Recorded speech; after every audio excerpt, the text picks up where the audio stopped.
Pirates. And for NC State, that means the sophomore signal caller from South Florida gets the ball.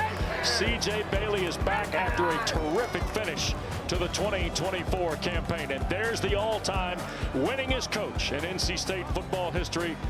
Dave Doeren starts campaign number 13 tonight here in Raleigh. Meanwhile, Blake Harrell was the interim coach a season ago, posted a 5-1 mark, got the job full-time, and tonight he's at the wheel of East Carolina. And his quarterback, well, he started the last half-dozen ball games a season ago for the Pirates. That's Caden Hauser, who gets the start tonight for ECU. And we welcome you upstairs. Wes Durham, Dana Boyle will join us in just a moment. And look who's here. We brought a dude to the game.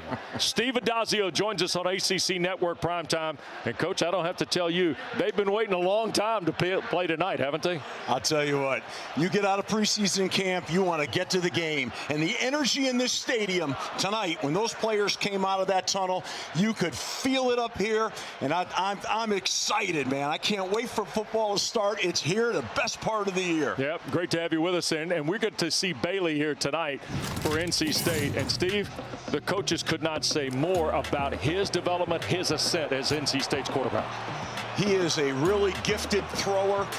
He's got a smooth release. They love him, and they need him tonight to develop into the leader they believe he's going to be this season. And they expect such big things from CJ tonight. Well, he's got a terrific skill set around him. He's got an emerging potential offensive line, very strong on the left side, kind of some new faces in there.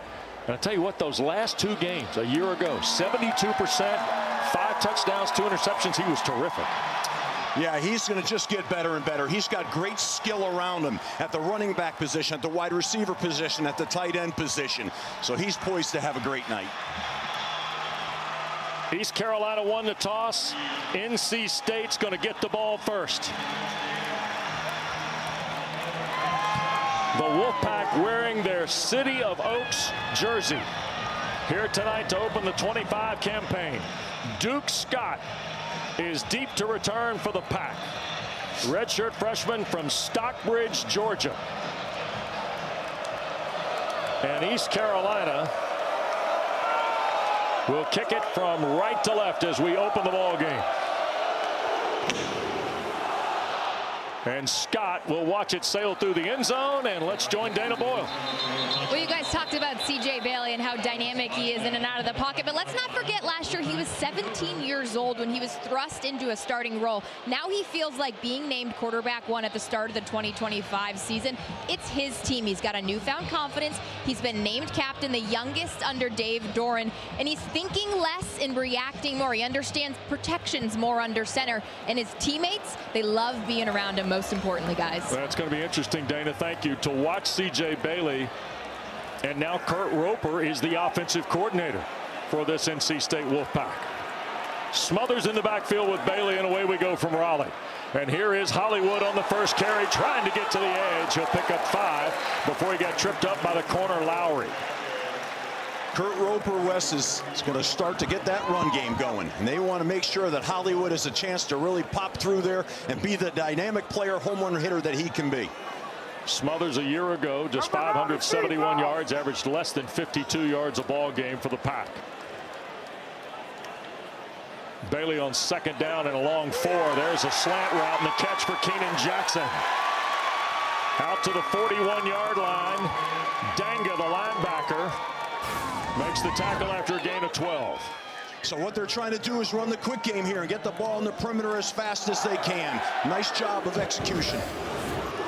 Jackson, only 12 catches a season ago, had 4 in the last 4 games. And that's the sophomore from Waxhaw, North Carolina, in motion to the slot left. Bailey wants to throw, steps up, long shot downfield, and just beyond the reach of Wesley Grimes. Ball drifted a little bit right there. Nice route, good break off at the top of the route. Nice protection, nice pocket. But the ball just sailed just a little bit.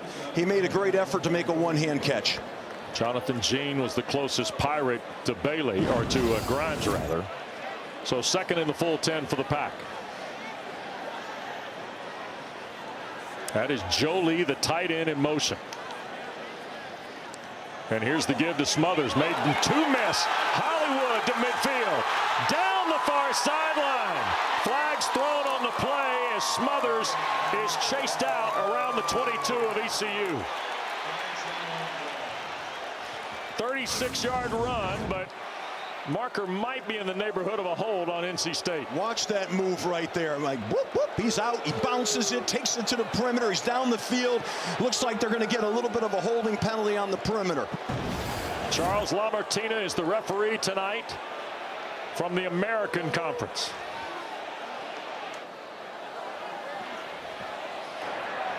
Holding. Offense number 5.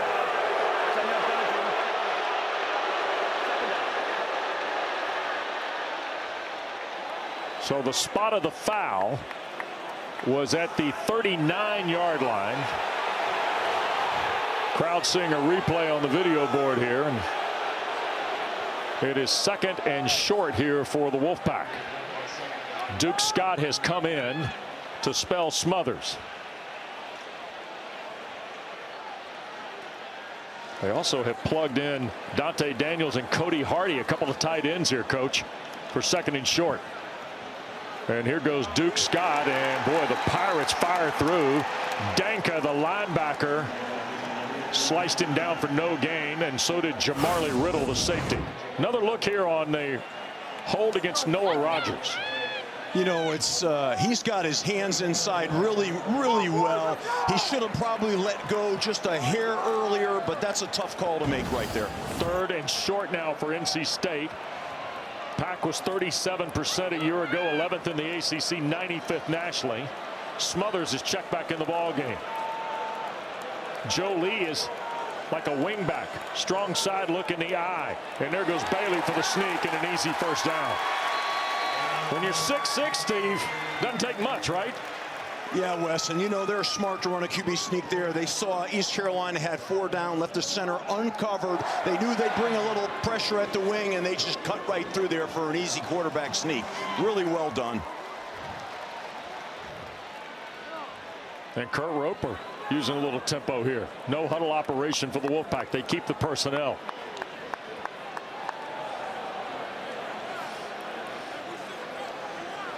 They just unwound all the pressure right there. He's changing the play at the line of scrimmage. They saw the nickel coming. 1st and 10. They'll hand it again to Smothers. He'll fight through traffic and get 6 on first down to the 40, maybe toward the Pirate 39-yard line. Tegan Wilk, the boundary safety, the tackle. And NC State again just rolling guys in, but staying up over the football. Trying to establish the run. Kurt Roper's doing a really nice job of keeping the pedal down with the run. That run is going to open up some really nice play action. The tight end, Justin Jolie, to the top of the screen at 265 pounds. And he's got Anderson in the slot there to the left. 2-by-2 look for Bailey. He'll shoot it to Jolie, his first catch. And down to the 33, 34-yard line of East Carolina. That'll be enough for the first down. He runs a quick little hitch and does a great job getting the ball. He's a big body out there, and you want to get him in the game early. Kurt doing a nice job of moving that ball around. They're going to stack receivers to either side and hand the ball to Smothers here. And boy, the Pirates do a good job sorting this out. East Carolina got in there. Lampley peeled in off the end, and there's Day-Day Wilson, the linebacker. So a loss of 1 on the play back to the 35. They came back with a gap scheme there and ran a little bit of a counter. First time tonight they've run their gap scheme. That's Jolie in motion again. Snap to Bailey. Quick shot. Caught. 20-yard line. First down for NC State, and that's Grimes, or Anderson, beg your pardon. Terrell Anderson, the sophomore from Greensboro Grimsley, puts NC State right on the border of the red zone. Pack right up over the football, and here goes Duke Scott inside the 10, 1st and goal. Tegan Wilk the tackle, 13-yard run for the redshirt freshman. They're going to run a little inside zone play here right now. Great jump cut, got vertical. The run game is starting to wear down the front of East Carolina. Here you go. You're seeing some exchange right now. They're tired. They're gassed. East Carolina's first defensive possession has now reached 12 plays. First and goal for the Wolfpack. Again, the two tight look. Hardy and Daniels to the left side. Daniels looks. Going to throw for the end zone, and Anderson cannot, or Rogers cannot come back to make the play. Rashid Reason, one of the guys defensively that Josh Aldridge was excited about in coverage. A little bit of grabbing of the jersey and impeding that route right there, and I thought it had a real impact on that play. He put air on the ball nicely. Last couple plays now, you've seen an RPO, which is run pass option down here. The one off the gap scheme, and I'll talk about that gap scheme in a minute, and then the other one off the tight zone play. So Hollywood Smothers has come in, and Justin Jolie has come in. So they stay the two tight look to the left. Here's Bailey, clock winding down, and NC State going to ask for time. A little bit of confusion, I think, really on both benches there, Steve. Pirates are trying to get substitutions in. NC State was trying to fit personnel as well. Yeah, no question. I think when you get down here as low as they are, North Carolina State is in the low red zone. You want to be sure down here. You don't want to waste a play. So I think the timeout was a really good decision. Going back, Wes, you're seeing a real diversity of run game here right now by Kurt Roper. You're seeing tight zone plays. You're seeing gap schemes. And, you know, I think gap schemes for the audience is when you build a wall with double teams on the play side. You have a puller who kicks, and you have a reamer who's going to ream up on the backer. It's about building a wall, separating the defense. You incorporate that with an RPO, it's tough to defend. Really impressed right now early with the diversity of their run game and the way that Kurt Roper is spreading the ball to his playmakers. And NC State knew they had to run the ball better than they did a year ago. They were 9th in the ACC, 83rd nationally at 145 a game. Bailey is open 3 for 5 for 31 yards. And he's got Smothers in the backfield off the left hip. Second and goal. Here goes Bailey trying to keep it to the left side, and the Pirates rally to the football. Riddle, the safety, was there, and a flag has been thrown as the play unfolded, and we've got an injury for NC State.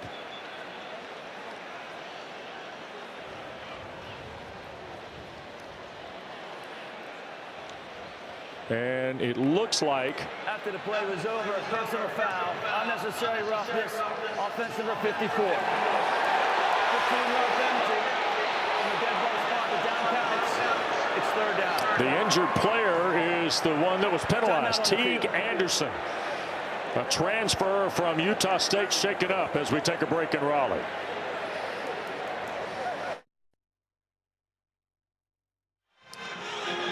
Well, Teague Anderson comes from the field under his own power, which is good.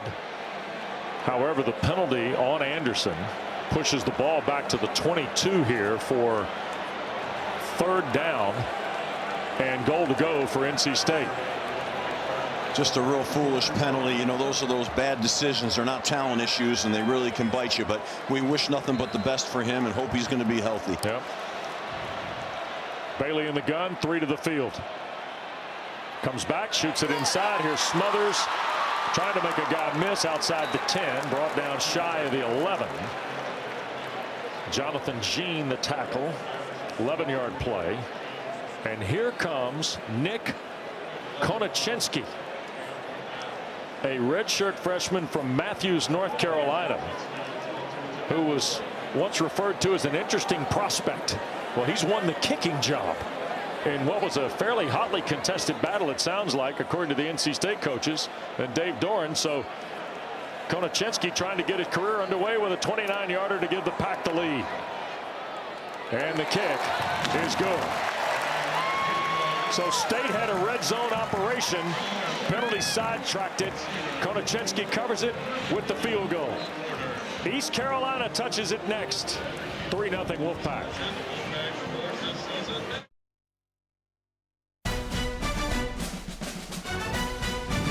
ACC Network College Football is presented by Ice Cold Dr. Pepper. College football, it's a pepper thing. Pirates here in Raleigh. They hope to light it red tonight. Meanwhile, Will Wade lit this place up. Now his basketball team celebrating the fact they're going to be a part of the Maui. They got a surfboard tonight. First time out. There we go. Ride the surfboard, fellas. There is plenty of excitement about football starting and what that guy's done since being named the basketball coach in March. He looks like he has plenty of juice. Yep. He's plenty of juice. So here is Charlie Birtwistle to kick it away. Redshirt freshman. He's got a strong leg too. To the point there will be no return. 8 yards deep over the top of London Montgomery. Let's visit with Dana. We're going to see Caden Hauser out here under center, and he also, like quarterback CJ Bailey, has a newfound level of confidence being named quarterback one. At the start of the season, he told me, yes, his leadership has increased, but also his ability to identify the defense pre-snap, Steve, which has to be critical coming into a new season as a starter. No question, Dana. I mean, that's what it's all about, getting a pre-snap read so you can make a quicker decision when it's live bullets. So that's a sign of maturity right there, and a good job of being coached by his quarterback coach and the coordinators. John David Baker, offensive coordinator of the Pirates a year ago, 4th in the American, 24th nationally at better than 436 yards. Throw on the perimeter, and they try to get it in space to Petaway, and the pack is right there. Loss of 5 on the play. Jackson Vick, the redshirt junior nickel, made the play. That's gang tackling at its best right there. 3-man front for NC State's new defensive coordinator, DJ Elliott. Hauser on the move. Dumps it in the flat. And that's DeCirio Riles, the tight end, making the play, and he got banged out of bounds right around the 26 or 27-yard line. Well, DJ Elliott said he was going to bring simulated pressure. We can talk about it later. They brought one on that down and created 4-man rush. Here's 3rd down. ECU 45% a season to go on 3rd down. Hauser from the pocket. Underneath, Montgomery dropped it.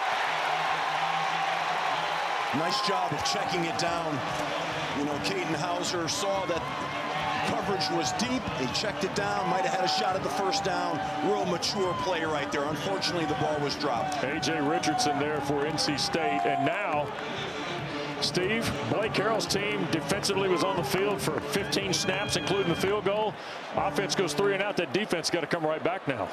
That's not that tempo offense can never really get ignited like that if you go 3 and out. And you're right. The defense is going to be on the field, and they're going to be tired. Grimes, the fair catch. Wolfpack will start right around the 27 after a 46-yard punt. And one of the strengths of NC State's offense is their returning firepower. It's one of the top 3 in the ACC, headlined by Bailey. But then we've already seen Smothers, the talented sophomore running back. And then, how about Jolie, Rogers, and Grimes? That's not bad.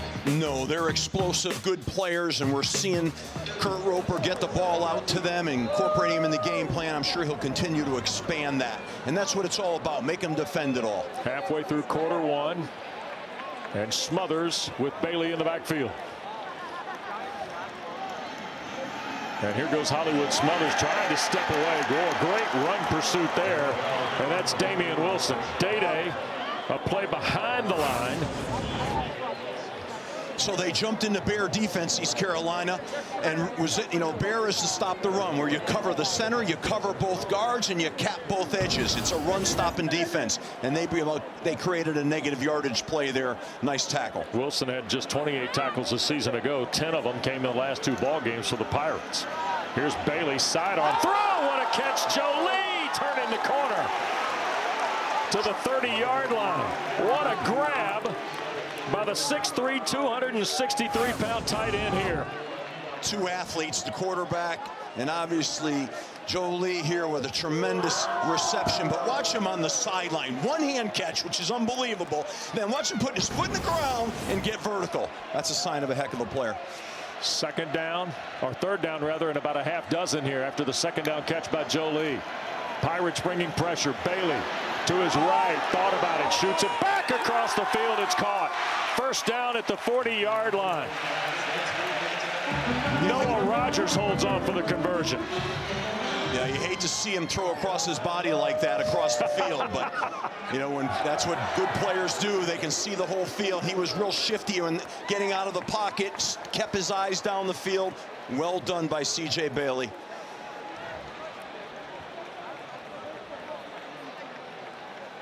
Here's the snap. Boy, the run production now stymied a little bit. The give straight ahead, but Kendrick Dujour, the rush in that time. And that's one of the things Josh Ulrich talked about was Raheem Craig, Julian Davis. Thought they would get some pressure from Lampley. Dujour helping out head coach Blake Harrell there on first down. They're mixing the fronts right now. They're moving the defensive front, trying to create confusion. It looks to me on that play, though, that someone cut him loose. It might have been at the right tackle spot at Rico Jackson. Here's Bailey trying to trap and hand the ball to Duke Scott, and the Pirates do a great job. Inside, the first guy there was Ryan Roseborough. And then Day-Day Wilson was also in on the tackle, right from the seam of the Pirate defense for Blake Harrell. Day-Day's in on a lot of tackles right now. There's penetration there. The East Carolina defensive front seven is playing on the North Carolina State's line of scrimmage.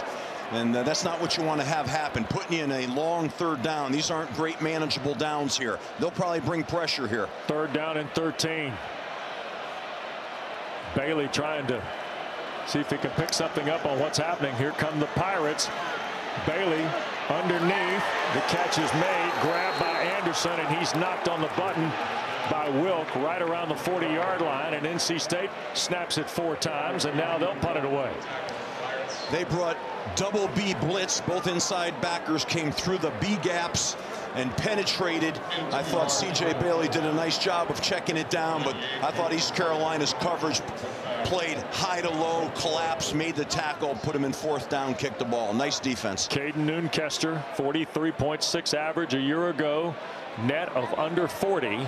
Kyler Pearson at Oklahoma State a year ago, 7.5 yards on just 7 returns. He'll signal for and make the fair catch.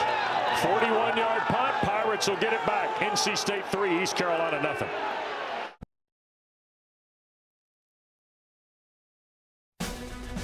Well, here in Raleigh, NC State with an early lead. Don't forget, the college football keeps coming on ACC Network tomorrow night, 7 o'clock. A Legacy Federal Credit Union Stadium over in Winston-Salem. The Jerry Mack era starts for Kennesaw State, and the Jake Dickert era begins for Wake Forest. 2 first-year head coaches square off. ACC PM kicks off the evening at 6. Kick at 7 from Winston-Salem. And Hauser, the keeper, on first down. Picks up a couple. Well, East Carolina's going to get to the ball fast, but they got to get their first down. It's really critical to establish some momentum. He pulled the ball off that inside zone play himself. Parker Jenkins is the running back with Hauser here. And the Houston transfer going to get the call. Flag is thrown as Jenkins is hit by Sebastian Harsh, 54 in the red jersey. Has made quite a name for himself, and a penalty on NC State. Holding. Offense number 75. 10-yard penalty. 2nd down. So this is Kyle Long. Oh, he's got him right around the neck. That's a WWF takedown right there.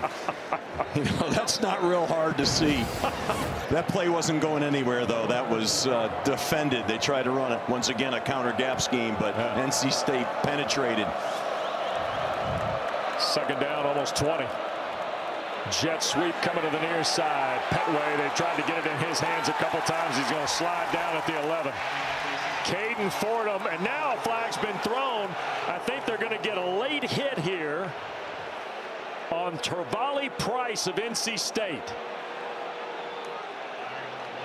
Are they going to pick this up or not? There is no foul on the play. 3rd down.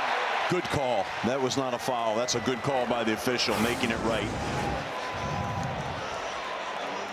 And you see Fordham right there, and then Price was trying to keep momentum. They're just trying to pursue the ball. NC State's got great pursuit. They're running to the football. I love that. Keep that pace up.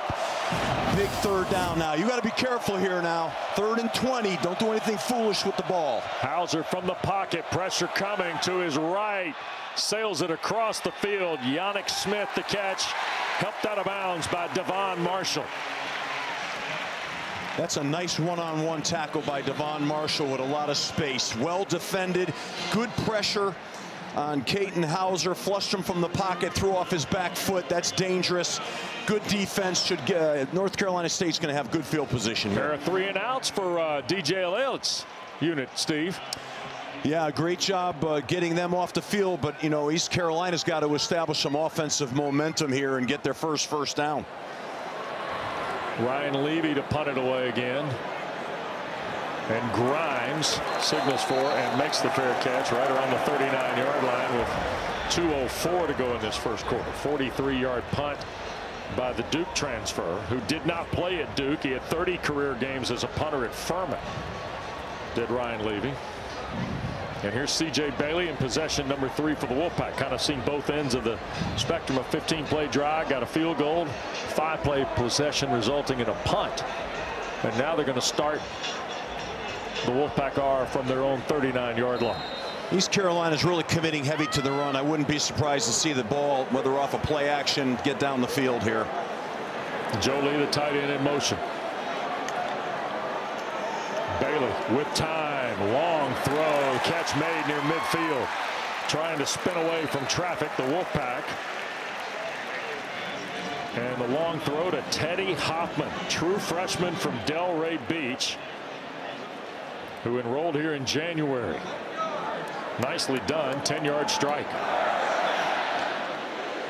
Loosen up that defense a little bit, and because, you know, they're committing to the run so heavily here. That's Hoffman in motion on the orbit.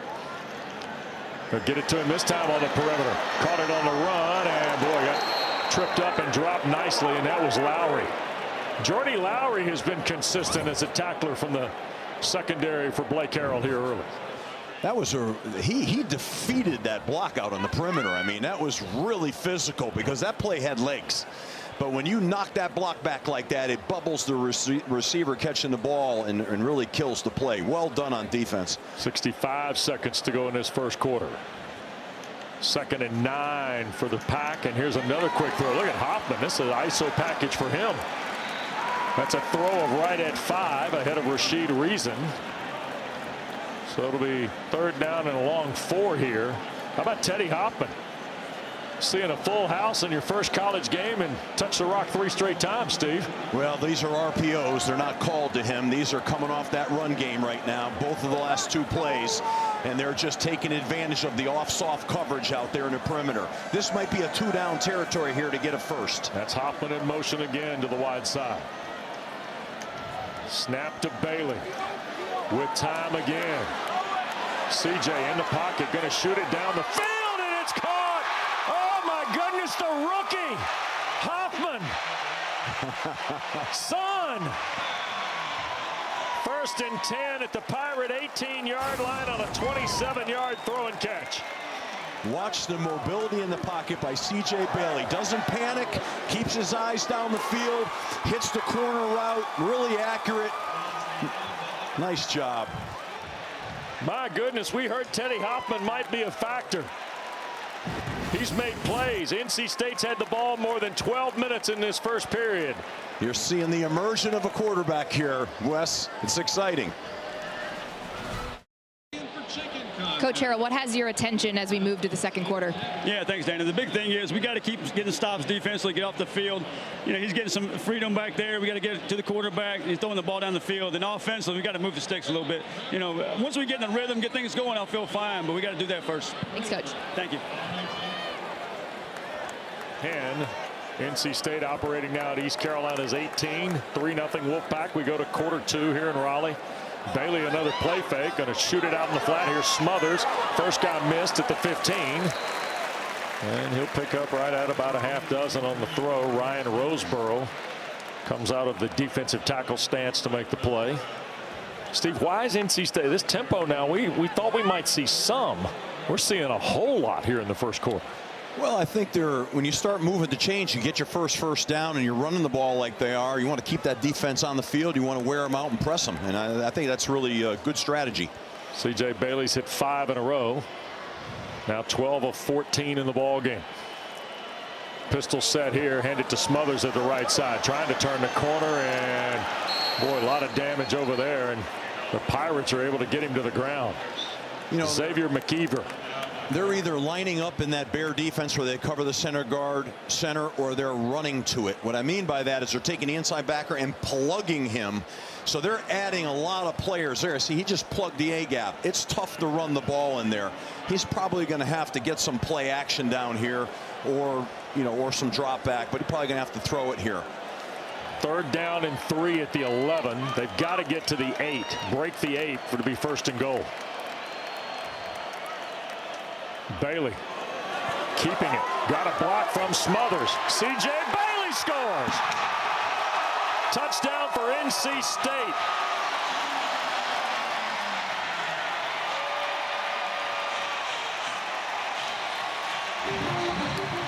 Yard run for the score. So that was a strategy. They ran the Q counter because they were going to take 2 downs here. They were not going to kick a field goal. So they wanted to run it and then do what they wanted on 4th. That was going to be a 2-down strategy. Great call by Kurt Roper and good decision by Dave Dorn. Bailey had 5 rushing scores a year ago. The Wolfpack's first touchdown of 2025 is an 11-yard score here. Konachinski's point after is good. So C.J. Bailey on a 3rd down play. Got a nice help block from Hollywood Smothers, his running back. And into the end zone to make it 10-0.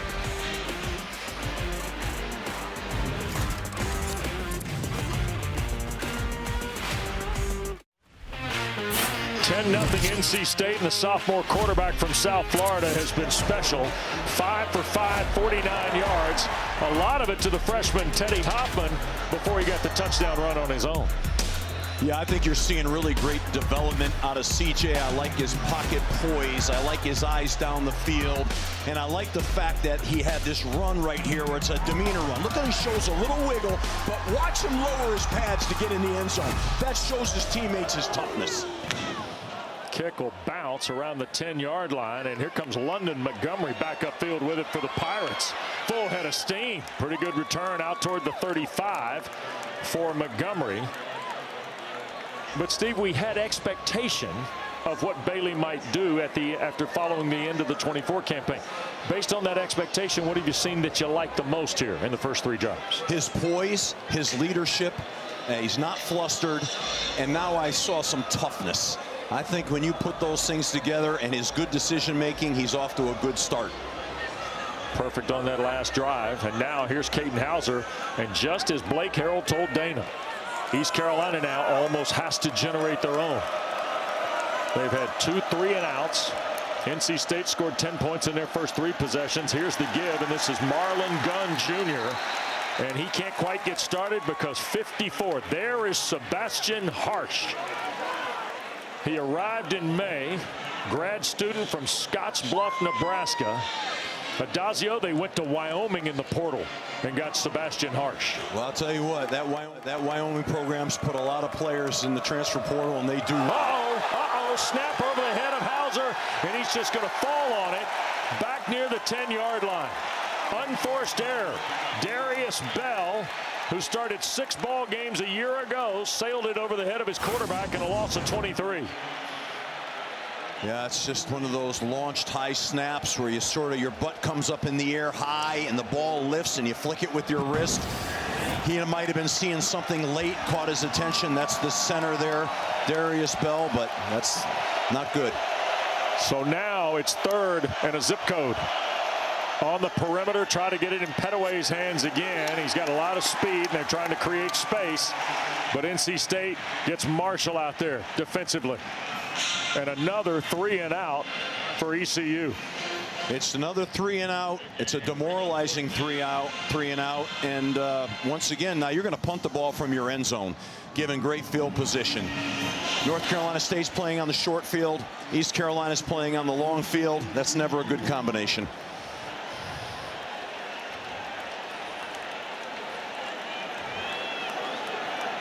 They'll snap it back. Levy to punt again. Driving it toward Grimes, plus territory, fair catch at the 48. Tonight, the 34th meeting between ECU and NC State. Series started in 1970, but in 1987, East Carolina came to Raleigh, and look at the big shoulder pads and the Pirates script on the purple helmets. And the Pirates stunned Dick Sheridan's pack 32-14, and East Carolina tore down the goalpost in this stadium. Wow. I'm guessing NC State might have saw that on video this week a couple of times. Well, and in 1987, when that happened, Jim Valvano, who was the athletic director at the time, postponed the series. Wow. Great history, Wes. That is great history. Oh, wait, there's more. Hollywood smothers the running back. Bailey, plus territory throw, the perimeter, and trying to get to the outside is Anderson. Terrific pursuit from Riddle, the safety. Been really impressed with Josh Aldridge's back half, Steve, defensively. Good tackling out of that East Carolina secondary. Yeah, he was shot out of a cannon and closed the distance really quick. I thought that play might have had a little more juice left in it, but it was a great job of accelerating through the tackle. There's Riddle from Camden County down in southeast Georgia.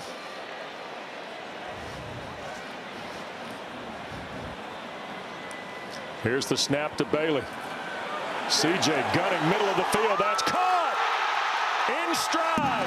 Touchdown for Wesley Grimes.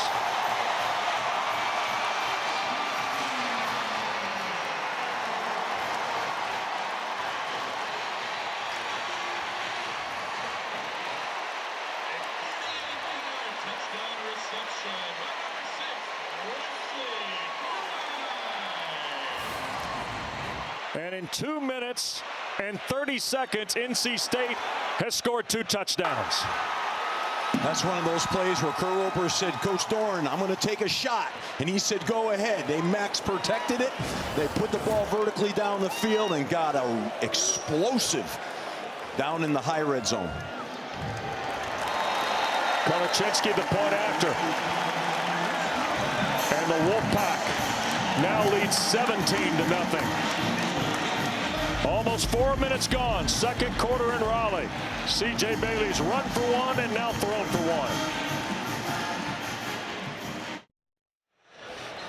Well, C.J. Bailey's been terrific. Run for one, now thrown for one. And the latest big 48-yard strike to Wesley Grimes here, Steve.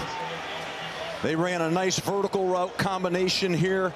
They got 4 verticals. They leaped the back, and he read that thing inside out into the boundary, and he found Wes Grimes, the fastest guy on the field, for a nice tug. And that was beautiful. Touchdown explosive, just what they wanted. Explosive plays in the high red zone. Well done. And Dana wanted C.J. Bailey's characteristics, too. He's never shied away from the big moment. Kurt Roper telling us that since day one, despite being 17 years old when he came into the Wolfpack crew, he's always been decisive. Steve, you like his toughness? I like his decision making. You're right on, Dana. He's making quick decisions with confidence.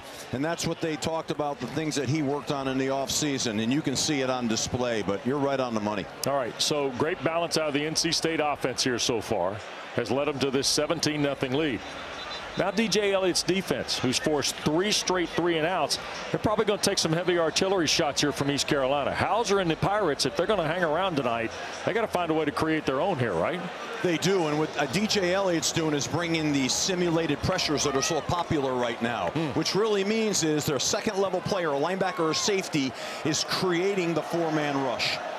Parker Jenkins in the backfield with Hauser. He'll take a toss going to the boundary side and being chased and dropped. And that is Kean Sloan, number 8 in the red jersey tonight for the Wolfpack. It's a transfer from Utah State, and Dave Dorn could not stop talking about this defensive end yesterday. Oh, he loves him now. He says he's a rough, physical, tough guy, and he just gets his hands on people and shrugs them. Hauser the quick throw. Catch made in space. Smith there. And the stop, Sebastian Harsh. The other transfer from the Mountain West.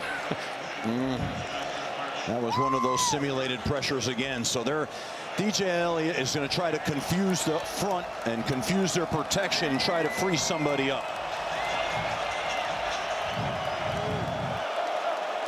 Third and a long 3 here for the Pirates. Throw on the perimeter. Jenkins the catch, kept his balance, tries to break and does. Flag gets thrown on the play as Jenkins picks up the first down. Parker Jenkins the catch and run, but the marker back around the line of scrimmage.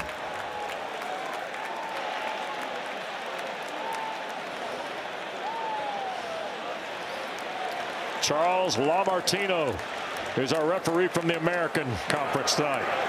Holding. Offense number 9. 10-yard penalty from the previous spot. Third down. So Anthony Smith, who transferred from NC State to Greenville and plays now for the Pirates for the last couple of years, he's guilty of the hold. That's a flat takedown right there. He double arm grabbed him, and you know that's a shame. They had a first down, their first down, and now they're back with a 3rd and long, which is puts them in a real tough situation here. Be careful with this call. Jenkins stays in the ball game with Hauser. Straight drop, pressure coming, throws back up the field, way offline. Harsh and Sloan both there. Kean Sloan, the pressure. Really nice pressure by Kean Sloan. I believe he ripped him inside, under, and beat him inside, got vertical in the quarterback's face. Yeah, there it is. See him beat the tackle inside, flush the quarterback, and he's just throwing the ball away right there. 4 straight 3 and outs now for the Pirates.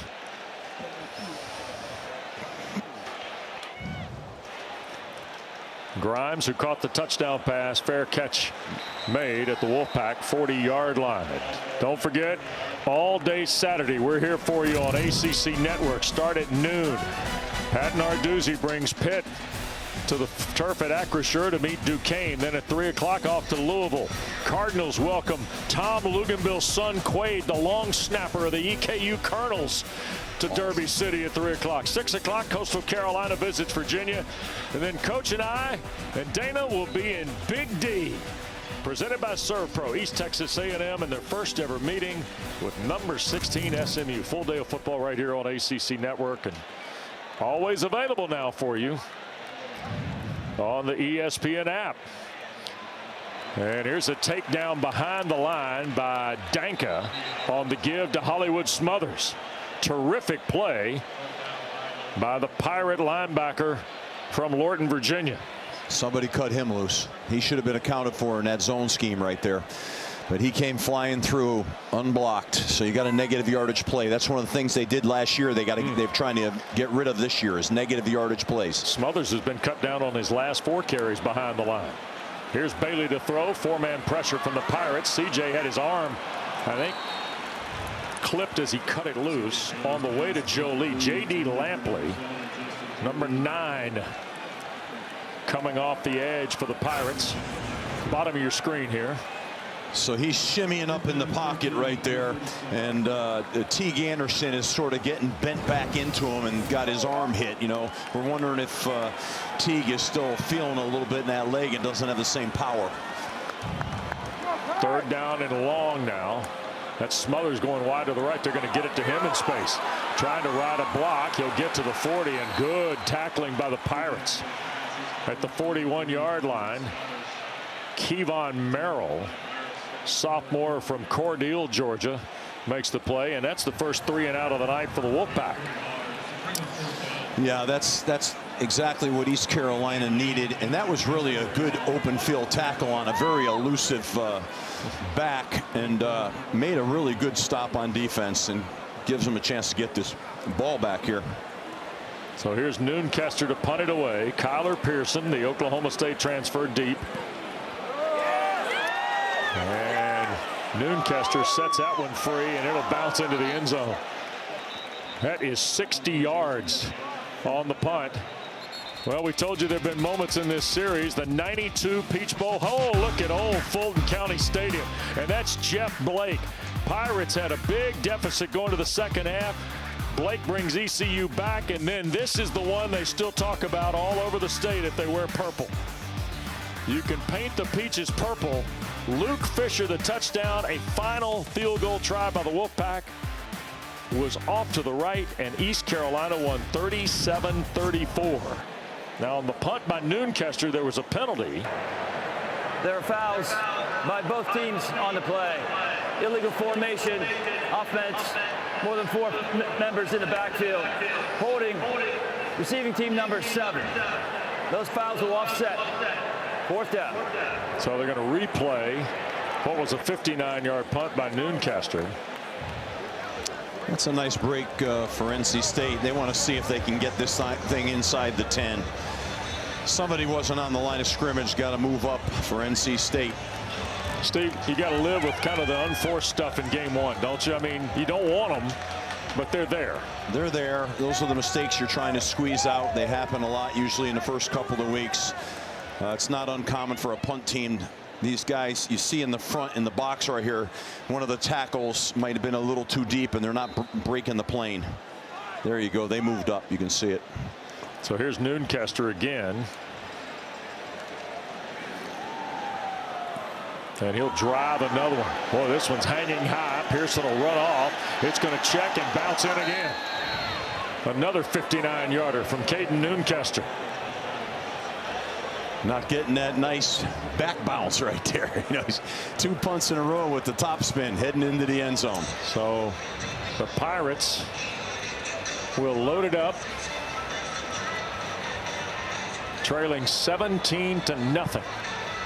NC State kind of hitting the wall a little bit for the first time tonight offensively. As you look at John David Baker, the second-year offensive coordinator, came over from Ole Miss, had worked at Southern Cal and also at North Texas.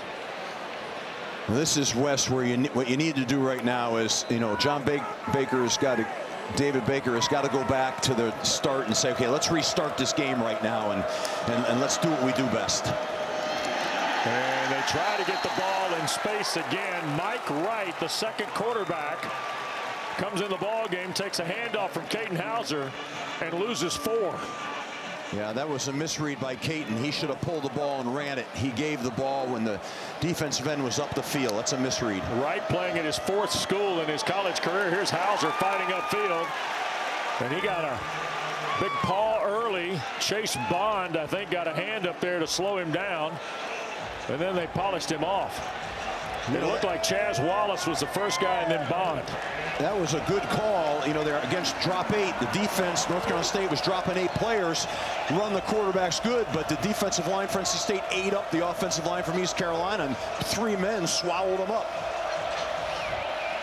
Montgomery, the running back. 2-by-2 look for Hauser. Here comes the pressure. Back across the middle. It's caught. First down for ECU. Terrific catch. And that's Desirio Riles. And a flag down behind the play. Personal foul. Roughing the passer. Low hit on the passer. Defense number 33. 15-yard penalty from the end of the run. Automatic. First down. So Kenny Soares, after the first down of the night for East Carolina, adds the penalty. And that'll push the play all the way to midfield now with just ahead of 7 minutes to play. Boy, that's close. That's a bang play right there. I mean, I don't know. Another throw on the perimeter. They try and free it up down the far side. This is Anthony Smith. First time tonight, John David Baker's offense picked up a first down, and now they've added another one. Stacked it right on top. Ronnie Royal shoved him out of bounds. And here goes the tempo we heard about. Hauser wants to take the shot. That is Smith, and cannot make the play. Jamel Johnson was tracing steps with Anthony Smith. 48th career game tonight for Smith. He spent 3 seasons in Raleigh. 11 catches, 3 touchdowns, averaged 20 yards a catch in his Wolfpack career. Well, Anthony Smith had him beat, and with the right throw right there, that would have been 6. Caden Hauser's had 2 real good shots right now. Play fake to Montgomery, quick shot, and broken up on the play. Jamel Johnson on a ball for Tyler Johnson, transfer from Penn State. And look who gets to play in the second half. 44 in the red. He's waiting like it's a fight, and they're going to let him come to the ring in the second half. And he can do some damage. Oh boy, that's Brandon a run Cleveland, stopper. fun to watch. Yeah, run stopper in the middle, be a big boost to the defense. You saw Val Erickson, the backup in the offensive line. He too will be eligible to play in half 2. And a hit made that time. Out on the perimeter, that is Sloan. Boy, and NC State is just flying to the football on the ball that time for Tyler Johnson, I think. Well, they have to, because they're getting the ball out fast with the numbers. And we get a timeout called by the Wolfpack here. Indeed we did. Prior to the snap, NC State takes their second charge time out of the half. So East Carolina, who was negative 28 in their first 4 drives, has 51 yards on this possession, trying to get it to the red zone when we come back to Raleigh. The ACC Network football presented by Dr. Pepper. Our pleasure to kick off week 1 in the Atlantic Coast Conference tonight here in Raleigh. East Carolina, NC State, 4th down for the Pirates. They need a full 4 here. Off the 28, the ball got fumbled on the snap and thrown over the head of Montgomery out of bounds. So the Pirates, who had their best drive of the night offensively, cash out on downs. Yeah, that's a shame. You know, they had an opportunity here on 4th down, but he mishandles it, has to put his eyes on the ground. There was penetration up front, and the ball's out. And C.J. Bailey, who has scored on the ground and through the air for the first time in his career in this first half. And Konachensky has added a field goal. This is one of those, drives here where you would like to see a nice poised drive down the field and for them to score a touchdown. And they're going to start on 1st down and look at Smothers. Hollywood across the 35 to the 37. Riddle tripped him up in the secondary. Danka was shaken up on the play as they stepped out of there, but he stays in the ball game. And here's the 2nd down play, and Smothers trying to keep his feet. He'll still be short. It'll be 3rd and 1. Tegan Wilk. Boy, Josh Aldridge's group really closes nicely, Steve, from the secondary. Yeah, they do. They rally to the ball. They play fast and they play physical. It looks like they have some nice pieces to work with over there. I'm surprised they went tempo on that play. I would like to see them kind of line it up and get a high-level execution and get the 1st down. Wolfpack's 4 of 7 on 3rd down. Everybody bunched up here. About a yard. They give the ball to Smothers. 1st down, almost stepped out at the 43. That's a run set. Wilson the stop. 1st down for State. Yeah, that's a running set right there, that tight end wing set. That's a nice vertical puncture. That's when you say to your team, all right, guys, we got to get a yard. Can we make a yard? Let's go get a yard. They got a yard. Move the chains. Here we go. Here comes Duke Scott, the redshirt freshman, into the ball game now with Bailey in the backfield. 1st and 10. CJ wants to throw. Pressure coming. Back foot shot is broken up. It was on the way to Hoffman, and that is Chance Graves, the Richmond transfer, who played 36 ball games for Russ Huesman up in the capital city of the Commonwealth, breaking on that. Yeah, he was late with that throw. That's a late throw that could have went the other way. Got to be careful with that. They had pressure from the field. In motion goes Hardy, the tight end. And here's Bailey trying to hand the ball in. Boy, Duke Scott can't break free. DJ Johnson makes the play at the 44. They're cutting the front. What I mean by cutting the front is they're twisting in there. Okay. And I think they ran an inside TT twist in there and ate up the seams for the running lanes. They're doing a lot of that, and that's why CJ's had some success throwing the football and getting it outside. 3rd down and a full 9 for the Pack. Pirates bringing pressure. Bailey cuts it loose. It got deflected. And is it intercepted? No, incomplete is the call. In front of the East Carolina bench. Merrill almost came up with it. Intended for Grimes. Oh, it's Merrill who got the hand on it, and then Chance Graves, who we spoke of a moment ago. Yep, ball hit the turf.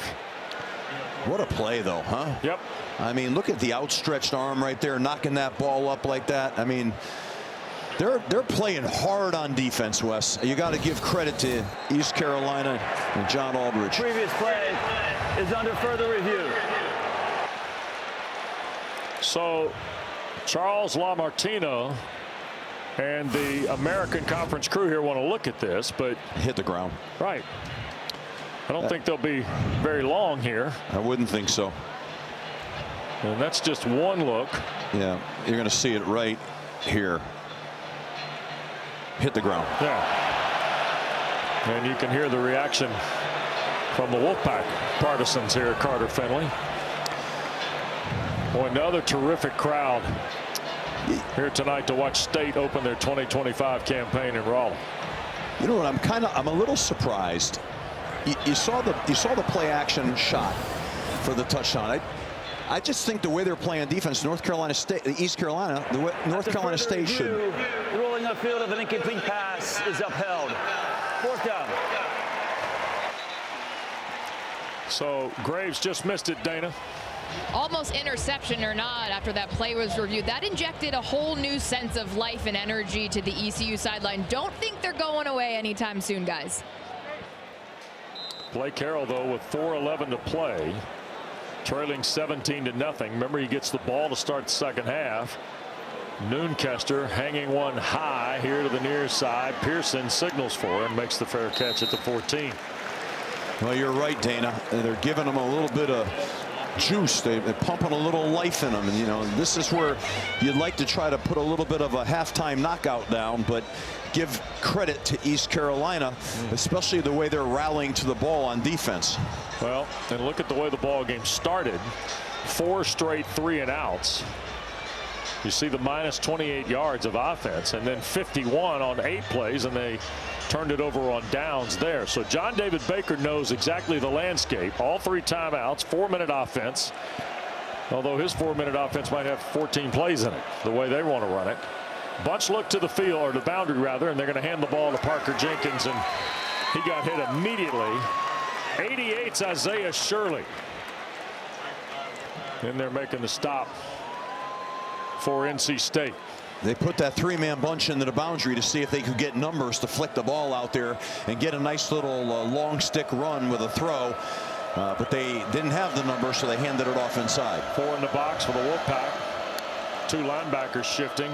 They're going to hand the ball on the ground again, and State swallows it up. Harsh came around to make the play. Had some help with Shirley again. Sloan is shaken up and still down. Kean Sloan, the outstanding transfer from Utah State. Timeout for injured defensive player.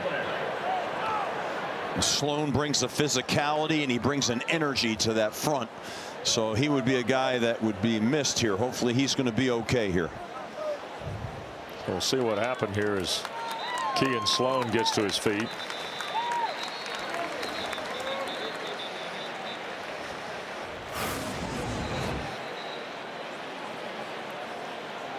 So in from the left side comes Sloan. A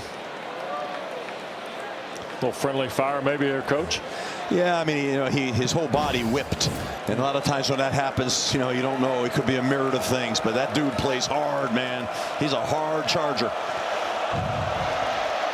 In motion comes Mangrum. Here's Hauser looking to throw, center of the field, and finds it in the person of Anthony Smith, who will hold on for the first down catch to the 26. Sean Brown, we have not called Brown's name much in the opening half, making his 21st consecutive start tonight for the Wolfpack. Here's Hauser, hit as he throws, puts it up, and it is overshot. Looking for Smith again. He got whacked pretty good. I don't know if it was right at the end of his release. It might have affected that throw a little bit. But he had a shot there, but I think he gets banged around here. Yeah. Oh, yeah, that's Trey Thomas, the Temple transfer. Yeah, he had him all right. Really a good effort by Hauser. Second in the full 10. Inside 3 minutes to go. Hauser, pocket winding around, and he'll be sacked. Caden Fordham returning to the Wolfpack lineup tonight after missing the second half of the 24 campaign with a knee injury. Post NC State's first sack. And here's a quick snap. Flags are thrown. Ball is caught. Keeping his feet is Javante Connor, the tight end. Flags are down, and Connor scores for the Pirates. It's going to be 12 men on the field, I believe, against NC State. This has a chance to stand at 79 yards. Yeah, I think you're right. I think they couldn't get off the field. I'm surprised they didn't call timeout. Substitution. More than 11 players on defense. That penalty is declined. The result of the play is a touchdown. So you can see the traffic for NC State defensively. What a great effort by Connor to make the catch and then keep his feet, Steve. Yeah, he took a shot and he kept his balance and he brought it to the end zone. Good blocking.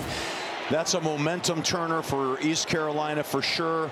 They obviously worked on that, trying to trick the defense. You got to get a timeout in that situation. You just got to get the timeout. Extra point is good, and the Pirates are on the board in Raleigh. 10-point lead for NC State. 2:21 to go. Gave them life. There's life now. A lot of energy. Like Dana said earlier, they were perking. And now a big play like that puts them right back in this game with energy going into the half. Big turn. 6 plays, 88 yards, 79 on the throw to the Ole Miss transfer. Javante Connor from Winston-Salem.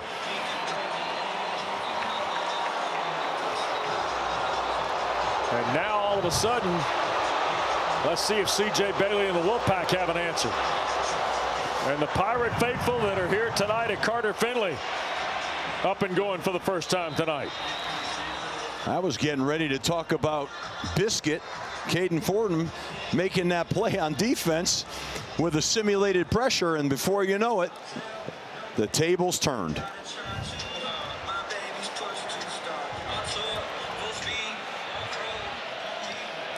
Duke Scott waits. And he'll let it hit a couple of yards deep and bounce out. NC State going to start from its 25, 7th possession of the first half for the Wolfpack, whose 17 points came in their first 4 possessions tonight. And now C.J. Bailey, who's 15 of 20 for 158, a touchdown and a rushing score. Tries to see if he can get this offense one more threat before the half. Hollywood smothers the running back. Rogers, Grimes, and Keenan Jackson to the field. And this is Smothers. And he'll be brought down. McIver, the tackle, makes the play. It's just too much penetration right now. Those are missed blocks. That's poorly blocked up front. And quite honestly, not enough effort, not enough leg drive finish. Guys are falling off blocks, getting around the blocks and making tackles. 2-minute timeout. 1:57 to play in Raleigh. East Carolina on the boards, trailing 10 to NC State. Clock to 2 minutes. I don't know where Dave Dorn and Blake Harrell are on the middle 4 or the middle 8 or the middle 6, but we're in the middle 4 right here. The last 2 of the first half, the first 2 of the second half, right? Yeah, no question. We're in it right now. The management of that and the production. Second down. 6 plays behind the line by this East Carolina defense in the first half. Bailey to throw. Checks the perimeter. Now going to shoot it out there in the flat. And look at the speed by Grimes. First down across the 40, pulled out of bounds. Clock will stop. NC State's got the one timeout you see as we go inside 2 minutes on the Day Wilson tackle. Yeah, he flicks this out here. He has numbers, which means that they're short on defense in the perimeter, and gets a nice screen out there and gets positive yards. This offensive line for NC State's got to, toughen up a little bit here. There's too many missed blocks. You can't have 6 TFLs in the first half. 15-yard throw from Bailey to Grimes, and now they're going to hand it to Smothers. Hollywood tries to keep his feet, does, and stretches for at least a couple of extra yards toward the 48. Danka, the linebacker, first guy there.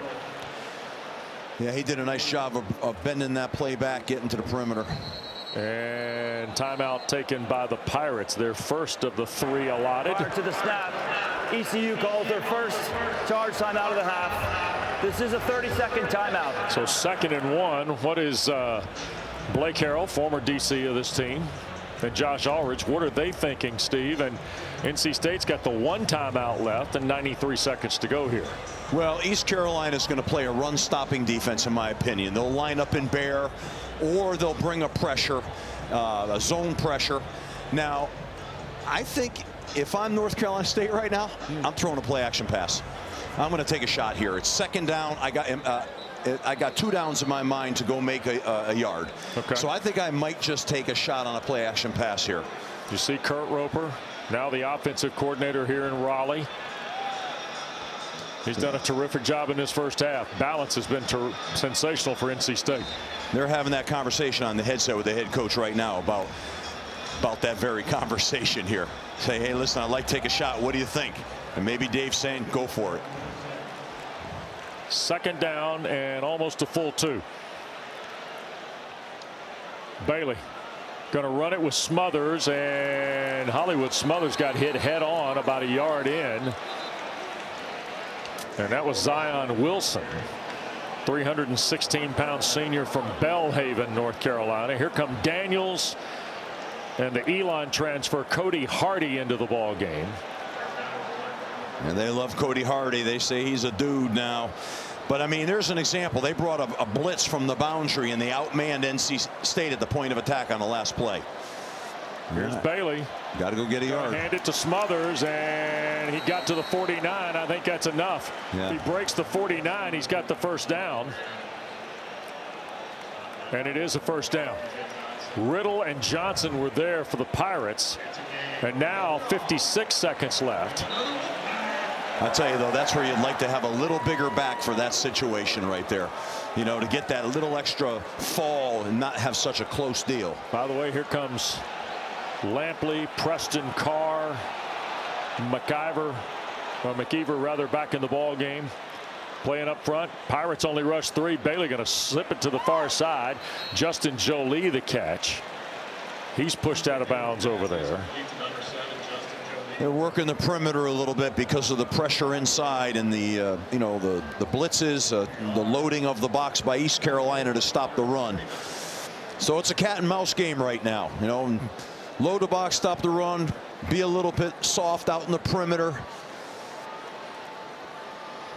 Here's Bailey on a quick snap. Back across the middle, intercepted. Picked off, that's Tegan Wilk.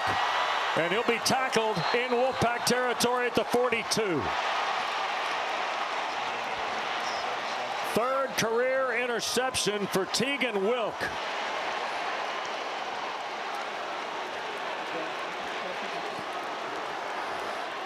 First turnover of the night is a Bailey interception.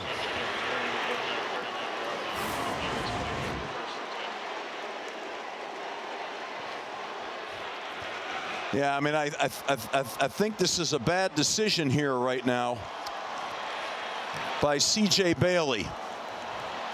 And you've got Wilk right now in the hole, playing that hole coverage right there. Here's Hauser, pressure coming, hit as he throws and overthrows the intended receiver on the far side. I think that was Sloan who got to him on the pressure. It was. It was Petaway, the intended receiver. Boy, Kean Sloan around the edge like a rocket.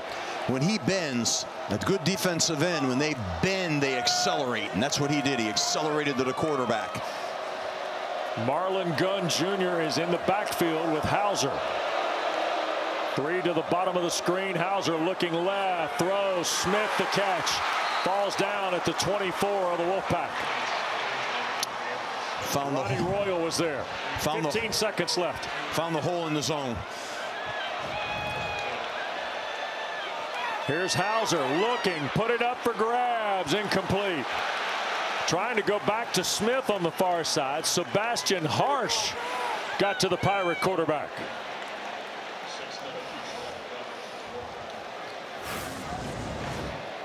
Yeah, he's going to get hit here late. Again, good pass rush right now. And he took a shot when he released the ball. Those are like body blows to a quarterback by Sebastian Harsh. 11 seconds left, second in the full 10. Snap to Hauser. They're going to run the football here.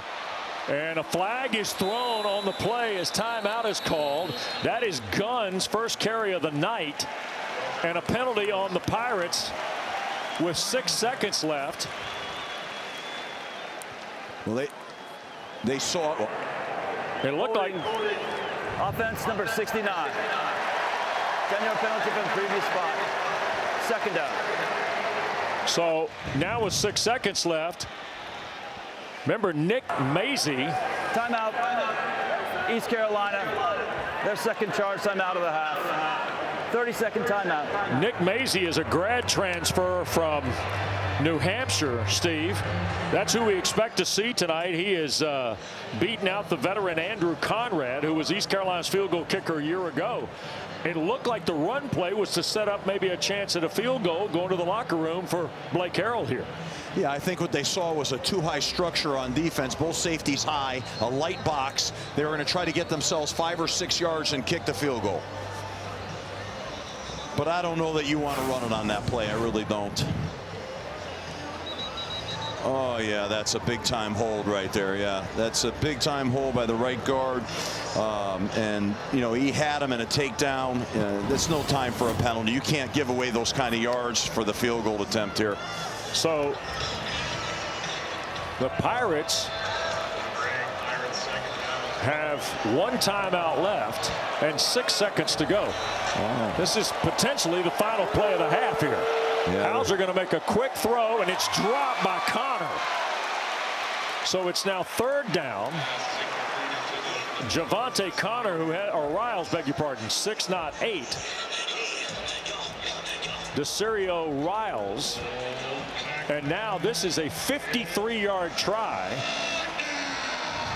which is 1 longer than his career best 52 at Harvard for the New Hampshire transfer, Nick Mazie.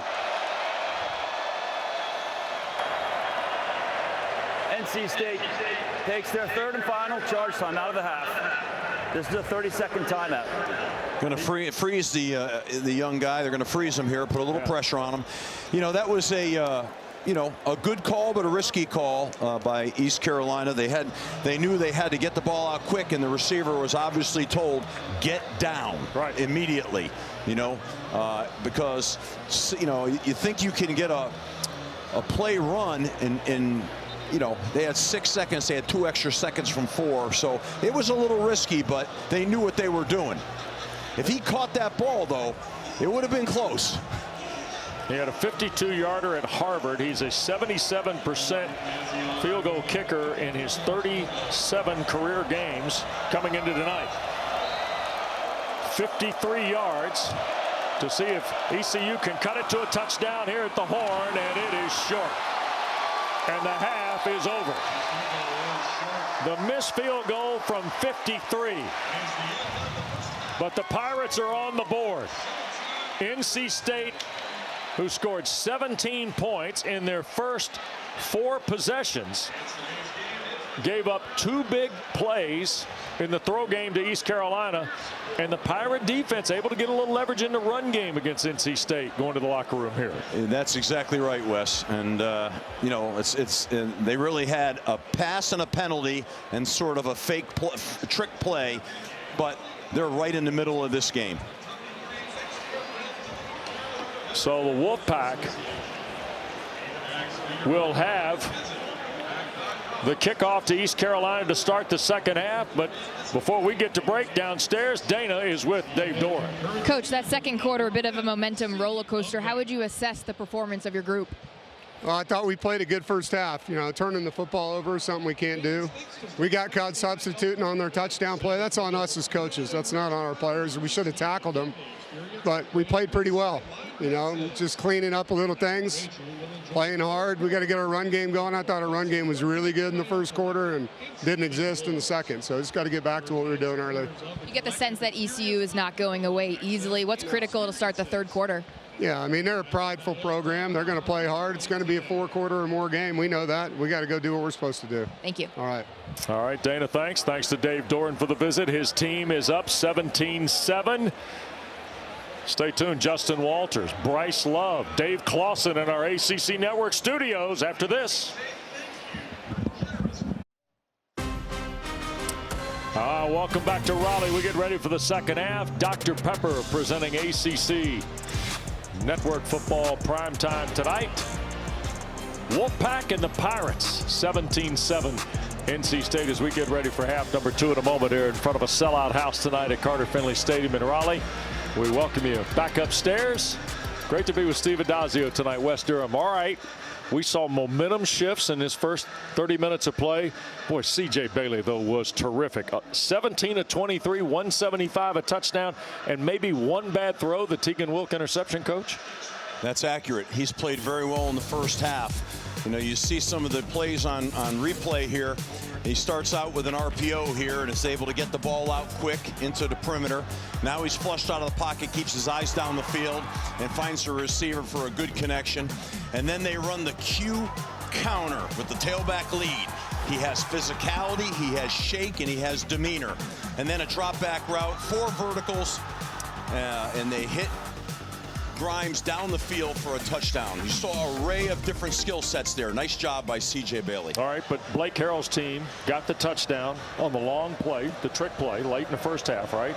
Yeah. They missed an opportunity at a field goal right before the half.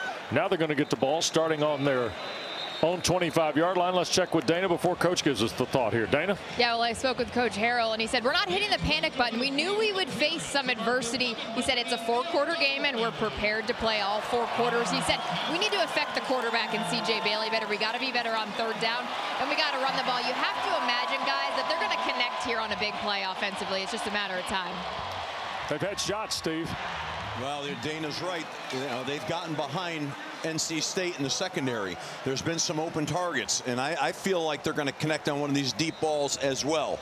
So NC State's got to do a good job of getting to the quarterback and not giving him a lot of time. So Hauser puts London Montgomery on his left hip, and on first down they're going to hand it to Montgomery. Sloan and Fordham on the tackle for the Wolfpack of the Pirate running back London Montgomery, who a year ago had 3 games with 10 or more carries, had 67 yards early in the season a year ago against Norfolk State. Here's a quick throw. Hauser on the slant. That's Anthony Smith, and a first down out to the 42. Brian Nelson makes the tackle. Soft coverage. They ran a slant from the boundary X into a soft corner. Nice connection. Another throw here. Smith again trying to make a move. Pivoted back out of bounds at midfield. Now they're running the quick game, attacking the same corner with the soft corner off. They obviously saw something and halftime made a decision that they want to attack this. You see the cushion by the corner. They're going to play too high, roll that corner up in a minute here and take that throw away. 3 to the field again, and now they're going to hand it to Montgomery, and Fordham is there. So is Harsh. First down run, though, for East Carolina to the NC State 45. Well, that's what they did, Wes. They played too high in the coverage, and they rolled the corner up, and now it makes them light in the box. So East Carolina was able to run the ball for a good pickup. There's a throw on the perimeter, and again, this is Mangrum, the grad student, transfer from South Carolina. He is from Greenville, South Carolina. And he gets about 3 on first down. Stay on schedule here now for East Carolina. Now Riles, the tight end, lines up in the backfield, and here is Hauser going to take the long throw and misfires, looking for Yannick Smith. Sebastian Harsh, though, he and Sloan have announced their presence here tonight in their first ever games with the Wolfpack. They sure have, and he affected that throw. That's what happened. He got pressure, and Kalen felt it and was affected. He kind of flipped his hips and didn't really get any moxie into that throw. It was inaccurate. Parker Jenkins comes in. This is 3rd down and 7 now. And Hauser's going to keep. And he'll be pulled down shy of the 1st down by about 2 yards. They'll go for it here. Yep, they're getting on the line here. Got to. Quickly. NC State better get their defensive front set here. Yep. There's Hauser. Going to hand the ball to Jenkins. He didn't get it on 4th down. Big stop here by NC State. They needed that stop because ECU was coming off that momentum at the end of the half and then starting out with momentum. So that's a good stop. They knocked the left guard back, created penetration, and again, is Sebastian Harsh violent with his hands, knocking the offensive line backwards right there. An 8-play drive, and they give it away on downs, and the Wolfpack now start from their 36 with a 10-point lead. Blake Harrell rolled the dice on 4th and 2. That was the right call. Got to play aggressive. And now we're going to get a movement penalty on the Wolfpack. False start. Offense number 5. 5-yard penalty. 1st down. You like the call by Coach Harrell? I love the call by Coach Harrell. You're on the road. You're playing NC State. You got to go for that 4th down. It's what it is. Keep being aggressive. Don't back off. I don't like the penalty here. That's a no talent issue right there. It's just lack of focus, concentration. Now you're behind the sticks. You see Caden Hauser and John David Baker looking on the tablet. Here's Bailey now after they lost 5, and now another unforced error on the Wolfpack. That's 10 yards now before they've snapped it once. False start. Offense number 65. 5-yard penalty.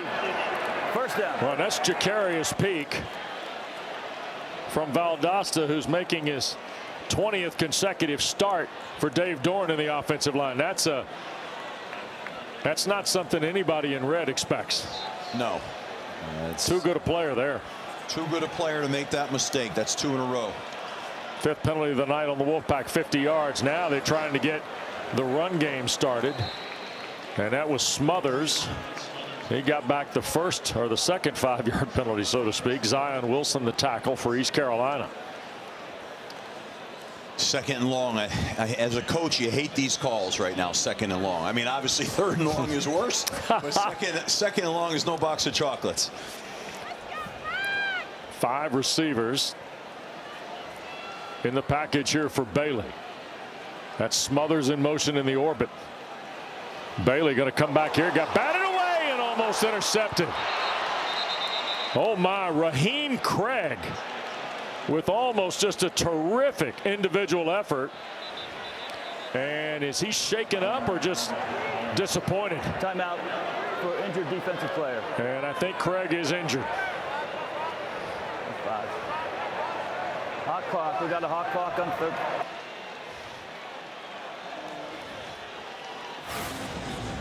I mean, this is just a 4-man rush.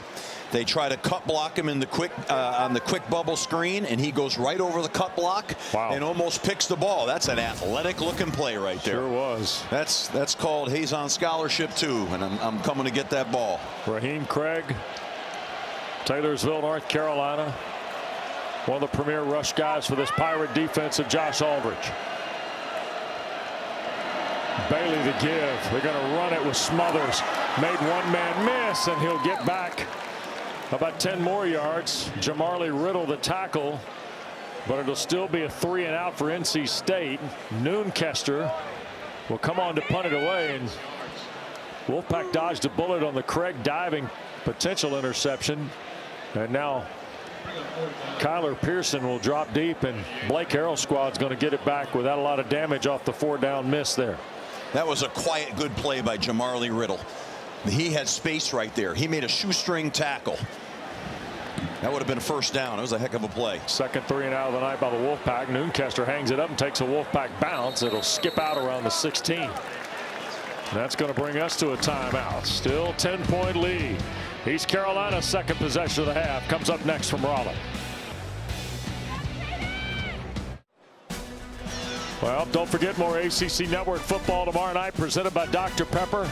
Kennesaw State out of Conference USA is in Winston-Salem. The Jake Dickert era starts tomorrow night, 7 o'clock, right here on ACC Network. Don't forget, 2-hour ACC PM gets you started.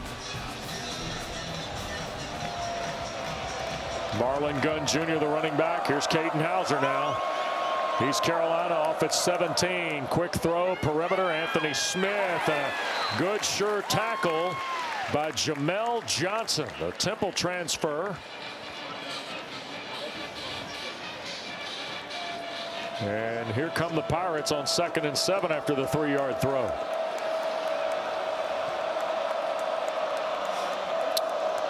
NC State's in their 3-4 front right now, showing a 5-man front. See if they bring a simulated pressure here. They're going to try and run the ball with Gunn, and nowhere. Wow. Wolfpack flying around Trey Thomas after Sean Brown made the initial stop. Good, strong defense. Look at the penetration over the right tackle, created the bubble for the back, and then the overlap tackle. That was nice. That was good defense. Here the defense, Sean Brown overlapped that. Nice defense. He fell back and made the play. Really well done. They bring Parker Jenkins in now with Hauser. 4 receivers. Hauser looking to make the quick throw. Jenkins can't hang on. Hit him in the hands. 3 and out go the Pirates. Pretty good rally by NC State defensively from what we saw late in the first half. Yeah, they showed some nice juice on that series. They're playing with some intensity. They're running to the football, playing fast. Good series for them. Not a great series there for ECU. It kind of seems like, you know, get momentum, give it away. Get momentum, give it away. Someone's got to take it.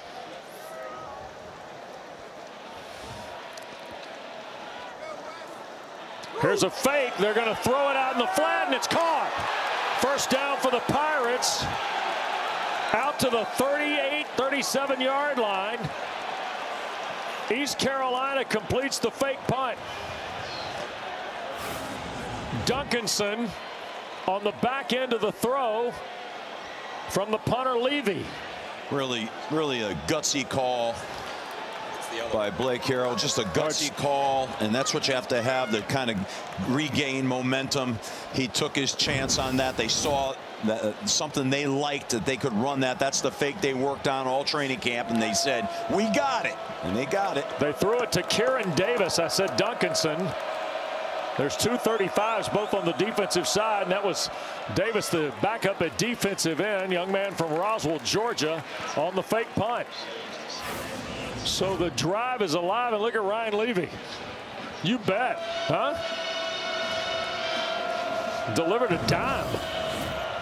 2nd down, and right at about 6, and now we got a penalty. I think the Pirates with a false start here. Full start. Offense number 71. 5-yard penalty. 2nd down.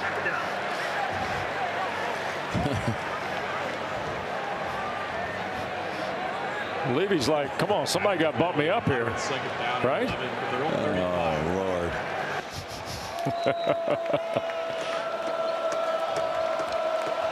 So here's Caden Hauser now, 2nd and 11, back at the 35. Quick throw at the 40, and quickly 2 guys in a red shirt right on top of Yannick Smith, the wide receiver. And Brandon Cleveland, we told you in the first half he would be back for half 2, suspended for the first half because of the altercation at the end of the Military Bowl between these 2 schools.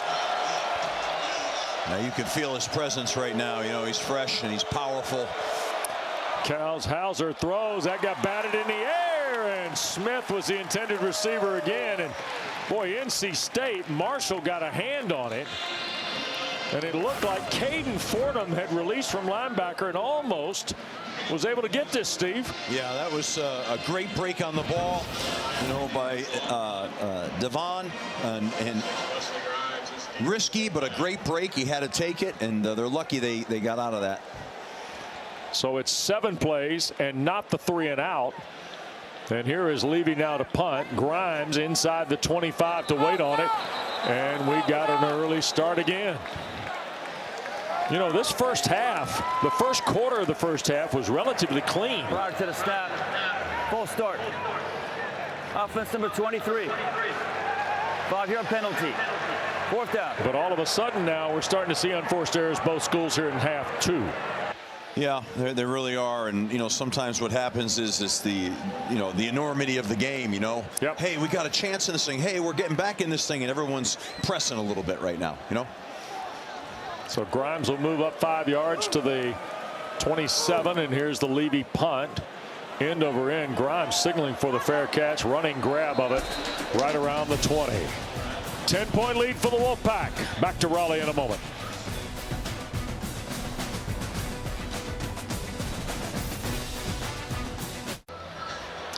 The all-new ESPN app is here, and for the best experience, all you need to do is follow these 3 simple steps.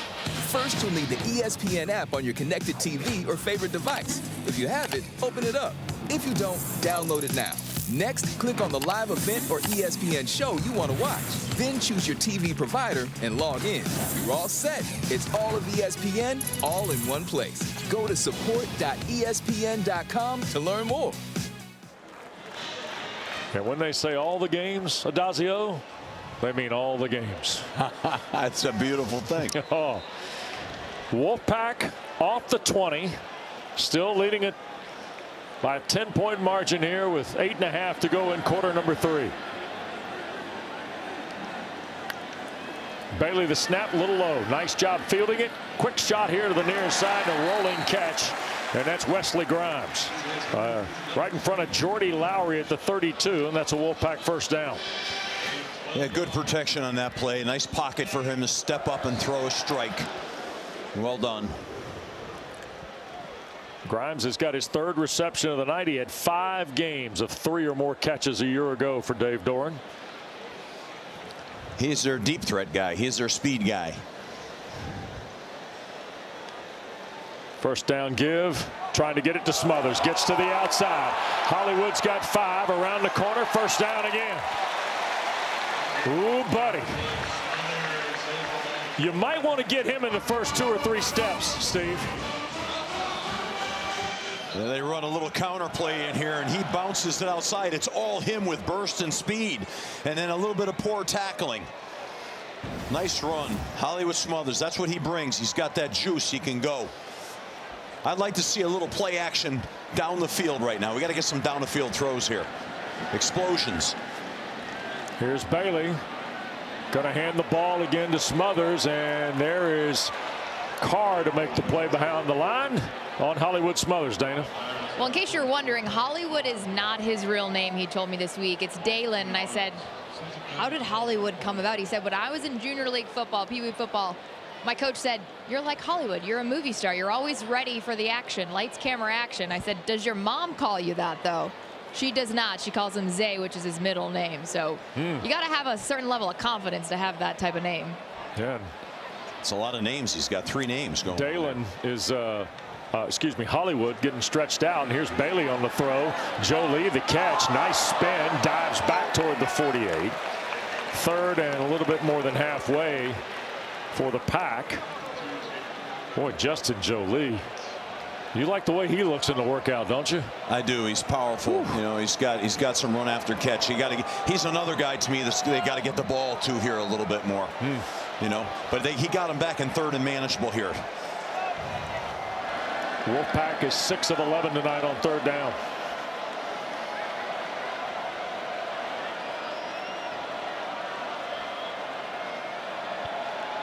Play clock down to 7. Bailey. Here's the snap.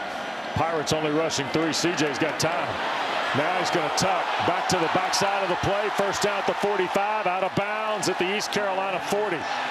Into the bench area went CJ Bailey. Julian Davis, junior from McDonough, Georgia, shoved him out of bounds.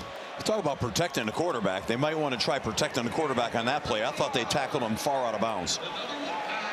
So at the 39 after the keep from Bailey. They lost contain with the defense. They rushed 3 and dropped 8 and lost contain. You can never lose contain when you rush 3. You got to keep the quarterback inside. 1st and 10, a play fake again by Bailey. CJ gonna set, fire over the outstretched hands, and that was Keenan Jackson, a sophomore from just outside of Charlotte, played in that terrific program at Weddington High School. It'll be 2nd down and 10. Yeah, I think nice job of staying alive at the receiver position. I think CJ was moving quite a bit, trying to avoid that pressure off the edge, and just didn't really have a chance to set his feet properly. I bet he'd like to have that throw back. That's one that he could have made. It would have been a big play. Jamarlee Riddle was in kind of the throwing lane of CJ Bailey there. 2nd down 10. Little delay across the middle, and here is Jolie working to the near side. He'll be tackled shy of the 1st down, and that's Reason from the Pirates secondary. This is the middle screen to the tight end. It's like a jailback screen. Nicely done, but right now Jolie, get vertical, get the 1st down. He left himself a little bit short here. Now it's 3rd and a foot. Maybe a little bit more. It's a heck of a play too. He's a big, powerful guy. Get vertical, catch the ball, get north. CJ Bailey over 200 yards now on 21 of 28 in the ball game. From under center on 3rd and short, play fake. Bailey looks, middle of the field. Jolie in and out of his hands. Coverage by, and a flag's been thrown. Jackson Barker was in coverage, and CJ Bailey took a shot, and a marker's been thrown. Dave Doran 3-4 strides off the Wolfpack bench toward an official. Personal foul. Roughing the passer. Defense number 3. 15-yard penalty, automatic. 1st down. That is Tegan Wilk, who had the interception in the 1st half. Yeah. Oh, yeah. That's a late hit, but I got to tell you what, CJ's going to earn a lot of respect in his football team because he stays in there right now and really delivered a good ball. And Jolie really hit the ground hard with his head. It ricocheted a little bit when he hit the ground. But I'm impressed with CJ's toughness on that play. So Jolie to the Wolfpack sideline. Pistol set now for NC State at the 15, and Smothers dancing away from would-be Pirate tacklers. Squeezes out 2, maybe 3 yards. Should have lost about a half dozen and got 3. Great effort, really tremendous effort there by Hollywood Smothers. There was nothing there. Major penetration up front. I really like to see this offensive line, secure the blocking here right now. There's just too many penetrating defensive linemen, TFLs. It's too much. They're in the backfield. Just ahead of 4 to go in the 3rd. Bailey the snap. Here comes the pressure. Quick throw, and launched it behind Anderson at the far side. In fact, the break on the ball was Chance Graves. And NC State might have dodged one there, Steve. Yeah. Well, what they did was they put quads to the right, and they wanted to play the numbers game. They saw an isolation back to the field over here for the one-on-one, but that's a long cross-field throw right there. It's dangerous. And I'm not sure what happened at the top of that route. Something didn't look right there. You see how NC State's offensive momentum has changed a little bit on this possession. Here's the 10th play. Snap to Bailey. Pirates rush 4. Here's CJ. Throws end zone, and flag will be thrown on the coverage there. They're going to throw the marker here on Jonathan Jean, I believe. Marker thrown in the end zone. Pass interference. Defense number 22. The foul occurred in the end zone. By rule, the ball is placed at the 2-yard line. Automatic. 1st down. Transfer from Rice. Oh, yeah. Yeah, Major got him on the back, tugged him. Easy call to make. Right now, NC State now, they've got the ball just around the 2-yard line here right now. They've got to have the ability to run this thing in. It's almost like, we got to make a statement here. Jolie's come back in. He and Hardy, the two tight ends, to the left. They bring Daniels to the right. I formation. They hand it. Smothers drives. Did he get in? Touchdown for the Wolfpack.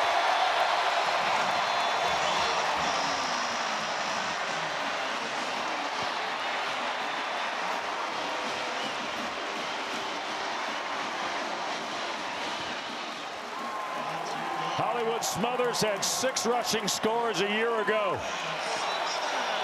He punches it in from 2 out. They're running to the strength right there, to Justin Jolie and Cody Hardy, to the tight end wing combination. What they're doing there is extending the gaps over there on the defense. And that's what I love about that set. It really puts pressure on the defense, and you can run the ball well. And they're doing that with a smaller back. A bigger back, that thing would have hammered up in there even better. So that's the right idea right there. A little demeanor play, a little physicality. They've got to be able to run the ball better than they are right now. It's been spotty, and it's got to get more consistent. Nice drive, little help with some penalties, but nice score. Smothers in the end zone. Now here's Konochinski to try and make it 24-7. And the kick is good by the redshirt freshman. Well, Hollywood Smothers, Dana, he lived up to the billing. He punches in the touchdown, but he set the table in the drive. Wolfpack in front by 17 in Raleigh. So NC State's made it 24-7 on the Smothers touchdown run. And you see we're late here in quarter 3 in Raleigh.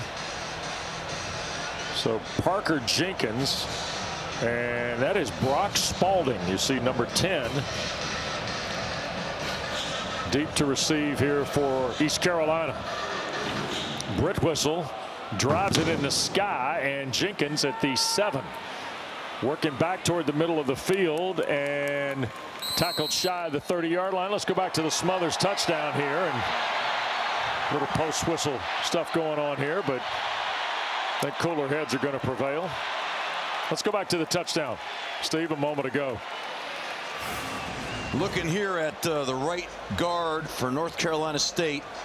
And that's Spike Souls. And Spike Souls is a young freshman here. They think has got great promise and future of the program. Well, his dad played for me at Indiana, and he was a great offensive lineman, played a lot of years in the pros, one of my favorite players. And here's his son. Full circle moment for me, I can tell you that right now. East Carolina's got London Montgomery in the backfield. There's Spike on the bench. Throw out on the perimeter. Montgomery trying to make a Wolfpack player miss. And now a marker gets thrown from, my goodness, out on I-40 behind the play. Brody Barnhart made the tackle. Several couple of them. Yeah, 2 flags, of them, huh? Holding. Offense number 1. 10-yard penalty. First down. Yannick Smith, the wide receiver.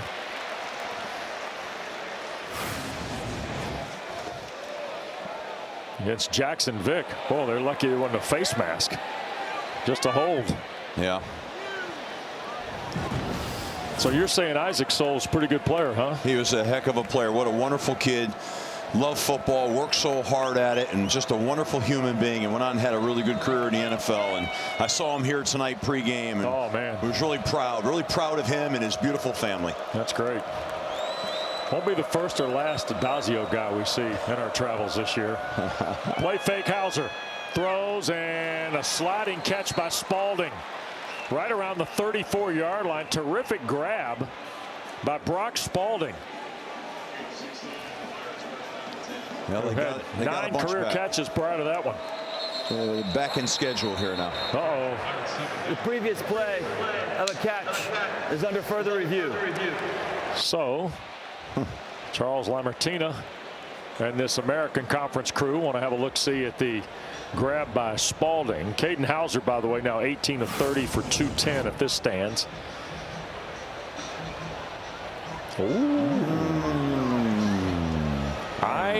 I don't know if he caught it on the forearm. Yeah, he might have trapped this a little bit. This is close. It looks like it hit the ground a little bit. You know, let's see all these great angles here right now. Oh boy. I don't think he had quite enough possession there. That would be my guess, but this could go either way. Yep. Good camera work right here, though, and really good effort here by the receiver trying to get his hand underneath it. You know, Brock Spalding does a nice job with his hand work there, but I think it might have hit the ground. Drew Shavy, our director tonight. The great Ben Ward, our producer here in Raleigh. We got the angles, man. Great camera work, folks. Pleasure to be with you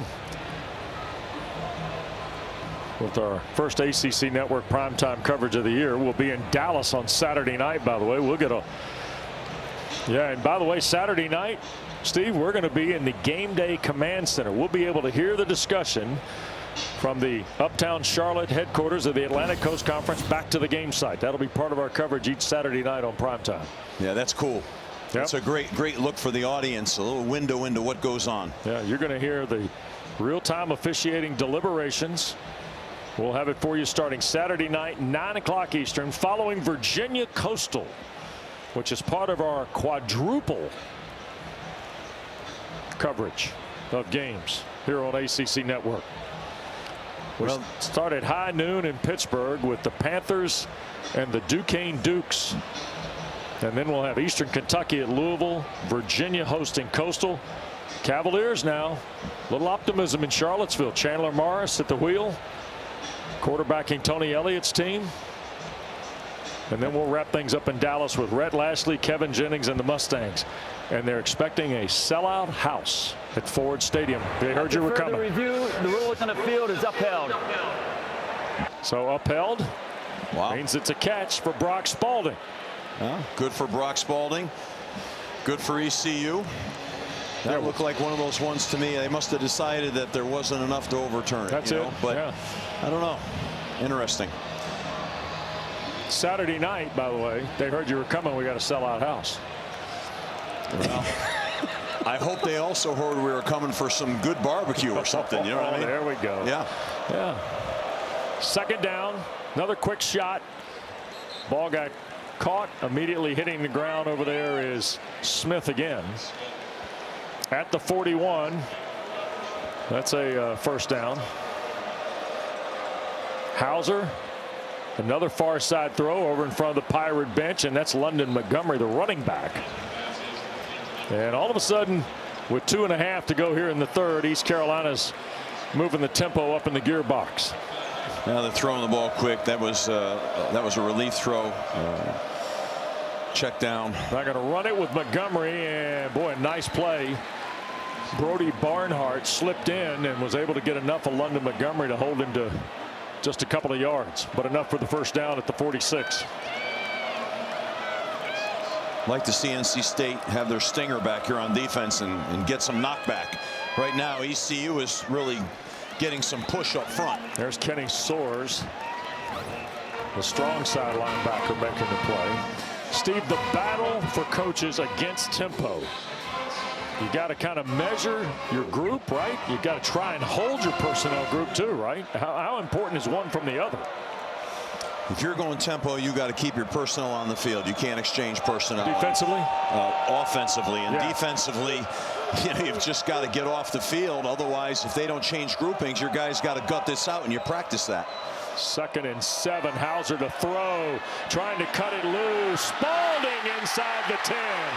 With the big catch for the Pirates. 1st and goal for ECU. Over the top of Barnhart. Hauser dropped it in the bucket to Brock Spalding. Nice throw by Hauser. You're right. That is a drop in the bucket. Really nice catch. Go up and get it. 38-yard throw. Quick shot to the perimeter. And that got chopped down. Brian Nelson fired through. I mean, I don't like those little sideline screens down here at the 5-yard line. There's not a lot of field there. What do you want? 2 tight ends, 2 backs? Why not? Yeah, I know. I know where you're coming. Come on. Line up. Knock them back, right? Knock them back, man. They got some big bodies up front. Marlon Gunn, the running back. East Carolina substituted, so NC State's got a chance. Here's Hauser handing to Gunn. It'll be 3rd and goal. Brought down right around the 4 by Travali Price. Big Brandon Cleveland in there, trying to plug the middle. He looks like he's a little tie-tie right now, though. He's got to give us a little juice down here. Come on, 44. This is where you earn your money right here. Hauser checking. And now that will be the end of the 3rd. They'll switch ends. Dave Doran in the Wolfpack up 17 going to the 4th.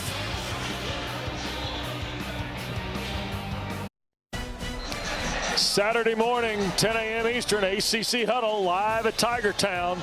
Get you ready for the season's first full Saturday. 2-hour pregame show previews the entire ACC slate. Players, coaches from across the league and more. Taylor Tannenbaum leads our crew starting at 10 a.m. Eastern on ACC Network. And they turn it red in Raleigh as we go to quarter 4. Wolfpack leading East Carolina. And the Pirates go to work, 3rd and goal inside the 5 with Gunn. Here's Hauser, took a huge shot. Gunn hits the pylon. Touchdown for the Pirates. Caden Hauser got blasted on the option. Really nice call there. You know, John David Baker saw them. They lined up in what they call bare goal line. Okay, and they ran the speed option and pitched it off the end. That used to be the real play that everyone would run against bare goal line. They executed it well. Get it on the perimeter. Tough to run it inside. 4-yard run from Marlon Gunn Jr. 9-play, 72-yard drive. It's a 10-point game again after the extra point. Boy, but the quarterback got crushed on the play. Yeah. Look at Sloan. Well, you know, we used to run the option a bunch, right, at Florida and at Syracuse, and we always taught the quarterback when you pitched, you got to fade away as you pitch to take away that hard shot. He kind of pitched it on the run and ran into the hit. Yeah. And boy, he took one. Second touchdown of the night for the Pirates. Look, Caden Hauser. And Marlon Gunn Jr. 3 rushing scores a year ago. Well, we said, Wes, we thought that there'd be a deep ball that would go down the field and get behind the NC State coverage. Yeah. And that's what happened and set that score up right there. Yep. Set up by the throw to Spalding. And now here is Duke Scott to take the kickoff. And Scott will field it in the end zone, and Wolfpack will head out to the 25-yard line to get started. Just underway now here in the 4th quarter of play. NC State outscored opponents 155-85 in the 4th quarter last year. East Carolina scored almost 40% of their entire point total in the 4th quarter last year. Wow. Well, see if they can work some of that magic this season. This is a big drive for NC State. They need to answer that with a drive of their own here. Hollywood Smothers 78 yards on 21 carries with C.J. Bailey in the backfield. Here's Bailey. Back to his right. Long throw. Caught. First down. That is Grimes to the 35-yard line. And Grimes is out. And they're asking for the sports medicine folks quickly. With 14:47 to play. For injured offensive player. So we'll step aside here in Raleigh. Timeout on the field. Grimes a career high 88 yards receiving. Back after this.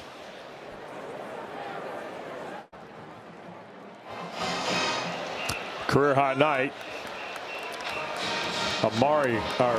Noah Rogers is the injured Wolfpack player a moment ago. After the completed pass for the first down at the 35, he's headed to the locker room.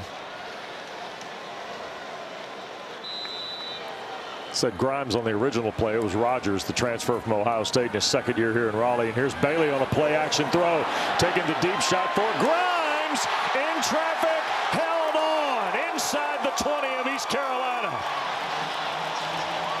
You and Kurt Roper on the hotline during the break? No, but I mean, it was time. We needed to see some balls down the field off of play action, and we needed an explosive. They're crowding the line of scrimmage for the run game. Nice throw. Career high night for Wesley Grimes, 121. Almost a minute in now in the fourth quarter. Bailey continues to have a fine night.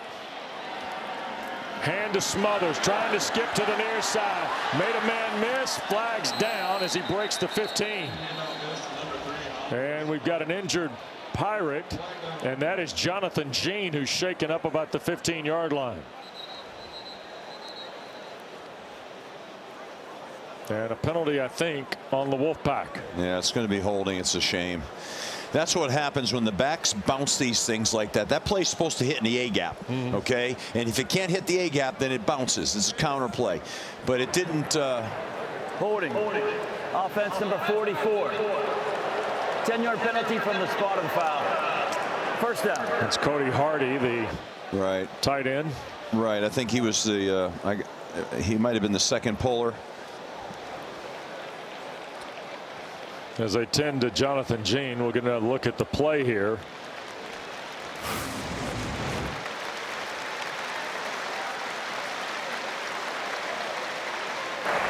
Correction. The penalty will be marked from the previous spot. He kind of had him a little bit. He needed to let go. I like his aggressiveness. I love the way he was driving after the play. Just let go a little bit quicker. They probably wouldn't have called that. That's aggressive football playing right there. So the penalty will push NC State back out to the East Carolina 29. Yeah, it's a costly penalty. It took him out of the red zone. First and 20. So Anderson goes to the far side. Joe Lee, two receivers here wide left. That's Jackson in motion. Bailey, another play fake. Dumps it right in the middle of the field. There's Smothers inside the 20 to the 19. DJ Johnson, the stop for ECU. He got 10 back. You see Hollywood Smothers stick his foot in the ground on that play right there. This guy is quick, man. He can change direction. He gets the check down, boom, puts his foot in the ground. Pretty good open field tackle, really. This East Carolina team does a nice job tackling. Noticed it early, even when things weren't shaping up too well in the first half. They were very sure tackles from the secondary. Here's Bailey now, setting, throws, end zone, and stretched out. And now a flag's been thrown. The ball intended for Anderson. And Jamarly Riddle, I think, a defenseless hit on Terrell Anderson. Let's see what this marker is. That's what it's going to be. Personal foul, targeting. Defense number 2. That play is under further review. So we'll go to the principals here on the potential targeting call against Riddle. I'd say that's targeting.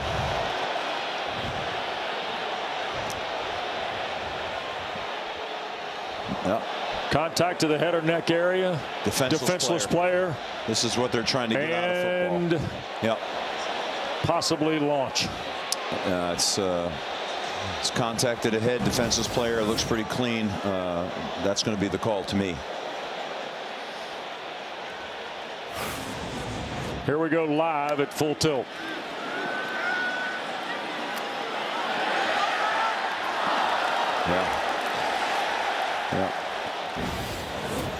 They ran a nice bootleg on that play too. They pulled the guard for an extra protector for CJ Bailey. He just had he let that throw get away from him a little bit, and he hung the receiver out to dry just a little bit. He had him. Boy, what nice collaborative coaching's going on tonight for Kurt Rover and his offensive staff, right? Yeah. Wide receivers, O-line. We've seen a lot of things come into play here. Now, some of the staff was here obviously in place last year. They've done a really nice job. After further review, there is no targeting on the play. It's third down. So there you go. Wow. Wow. Okay.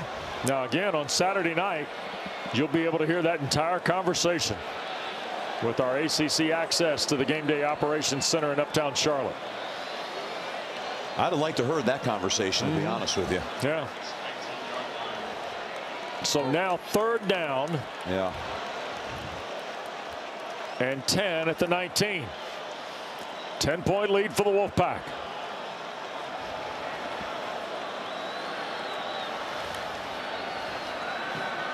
Here's Bailey. Now buying time. Back to his left. CJ thought about it and going to take the sack back at the 23. McIver, the big defensive tackle. First sack of the night for East Carolina. And now we got Jolie and one of the Pirates, Danka. He's got good protection here, and honestly, this is his youth here. Throw the ball out of the back of the end zone right now. Don't take a sack there right now. Don't give away any more yards for your field goal try. Do not take that sack. Konaczynski hit from 29 in the first quarter. First points of the night for NC State. This is 40 yards for the freshman. And he pulled it. A missed field goal from 40 yards. A 10-point game, 12:23 to go.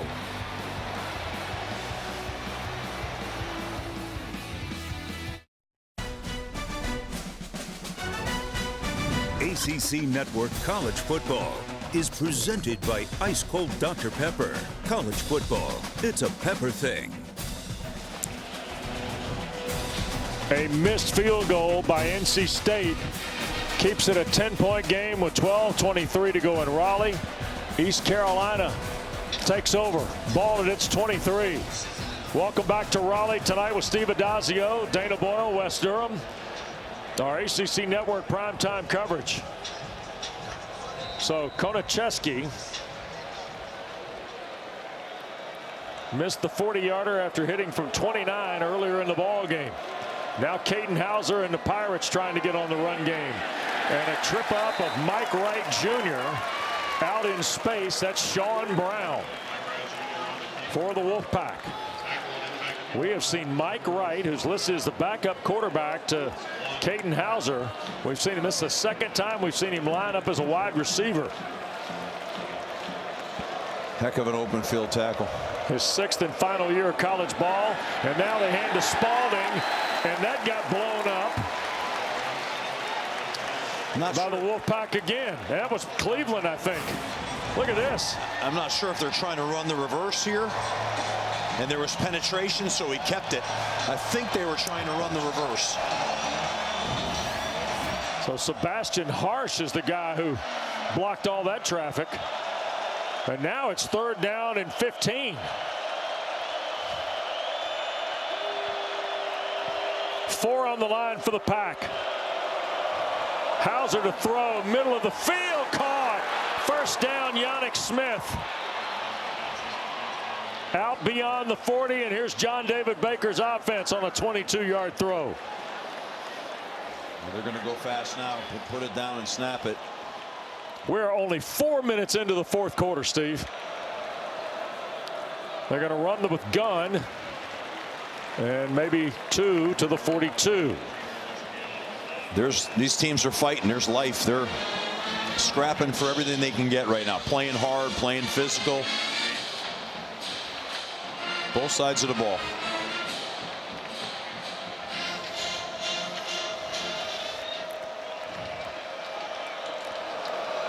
They move Riles, the tight end, to the left. Here's Hauser with time. Launching far side. Spalding caught inside the 25 to the 20. Brock Spalding, another downfield catch for the Pirates against Johnson. They're going to go fast here. Sure are. 39-yard throw. They're going to try and run the rock, and Harsh is having none of it. Sebastian Harsh is winning early and often against East Carolina tonight. Yeah, they found where they want to go now. They're working that boundary corner over here right now, and they're getting on top of them fast, and they're going to come back to it again. We haven't seen the last of it. They're going to have to be able to give some help to that corner. And we got movement here, and it's on the Pirates. East Carolina litigating it's on NC State, and now the American crew huddles. And it's been confirmed on the Pirates. Boy, Blake Harrell's upset. Full start. Offense number 69. 5-yard penalty. Second down. Emmanuel Poku.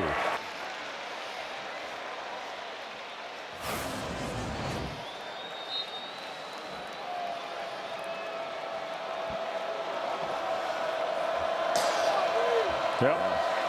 They've got movement there, you know, the quick movement by the defensive front. They're probably trying to say they pulled them off with that, you know, movement, trying to draw the offense. But here's Hauser from the pocket, now going to step up.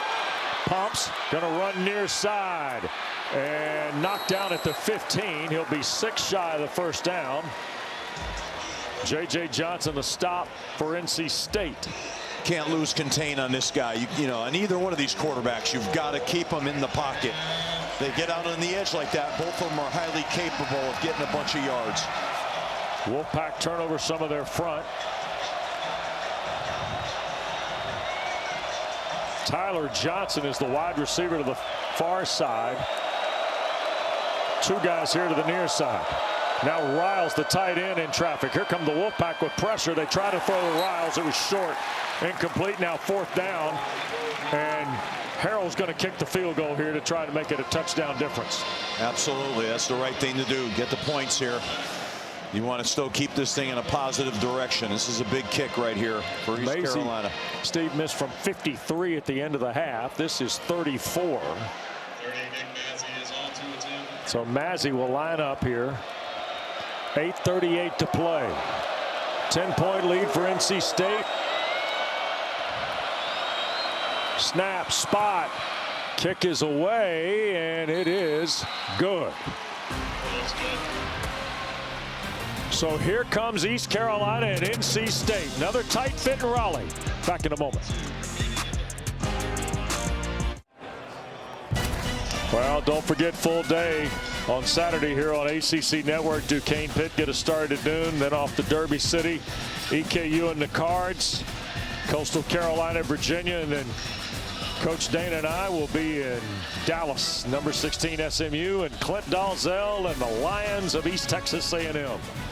Wrap up the night. 9 o'clock start East Coast time right here on ACC Network. And don't forget, ACC Final Score follows us from Dallas late Saturday night. And that'll be called for in the end zone, so the Pack will scrimmage from its 25. And we told you these two teams do this often. 2022. Off to Greenville we go. NC State escaped with a win. A missed extra point that would have tied the game, Steve. Wow, I've been there. And a missed field goal at the end of the game. Whew, how about that? Man, oh man. Dave Doran got all that gray in the beard right there. Yeah, it was a young Dave Doran. He's seasoned now. Yep. 53-year-old Kansas native, now in season number 13 here in Raleigh. Pistol set now for the Pack. Here is Bailey with time, cuts it loose, deep ball, and caught. What a catch. Somebody get Teddy Hoffman ready in the bullpen. The rookie has been electric tonight. He's all over the field. Look at him come back for that football. I love it. I love it. Another shot down the field. That's what NC State has to do. 50-yard throw to Hoffman. 24-17 the score, and now Bailey's over 300 yards in the ball game. Wolfpack trying to get set. 5 on the play clock. Snap to Bailey. They'll hand to Smothers. And the Pirates take Hollywood Smothers down for a loss. Pirates are in the backfield on that play. There's too much penetration. Give this kid a chance to get going here. Ryan Roseborough, the tackle. Midway home in the 4th. And now here comes Carr, Lampley, a couple of other guys in purple hats. You see C.J. Bailey with 318 yards. He's 11 shy of his career high. He had 329 against Syracuse here in Raleigh last fall. 3rd 300-yard game of his career. Here's Bailey, thought about it, now going to run. C.J. into traffic, and a nice play. That's Preston Carr. Yeah, not sure why he pulled that ball in that play, but he saw something. So 3rd and 12 now. And remember, we're coming off the missed field goal by Konachinski a moment ago, too. Touchdown difference. 6.5 to play. The snap. Here's Bailey. This is a keep. Trying to get to the perimeter. Running out of room. The ball came out, and Bailey, I think, was able to recover. Hard to tell. Did the ball ever come loose? Lampley makes the tackle back at the 30. This is going to be like a 47-yard try. The ball looked loose. I don't know that he ever lost it, but he did look like he was having a hard time with it. 10th tackle for loss tonight by the Pirates. Wow, that was close. Yeah, no, it never got loose. He just let the point drop, and you can't carry that ball low. They tried to run that cute counter play again, but there was nowhere to go. 46-yard try for the freshman to put it back to 10 with under 6 to play. And that one's no good to the right. So a missed field goal, back-to-back now, from Nick Konachinski. And it's a 7-point game with 5:41 to go.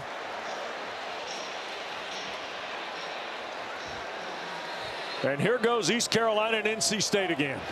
You kind of wonder, you know, I mean, will we see Kanoa Vincent?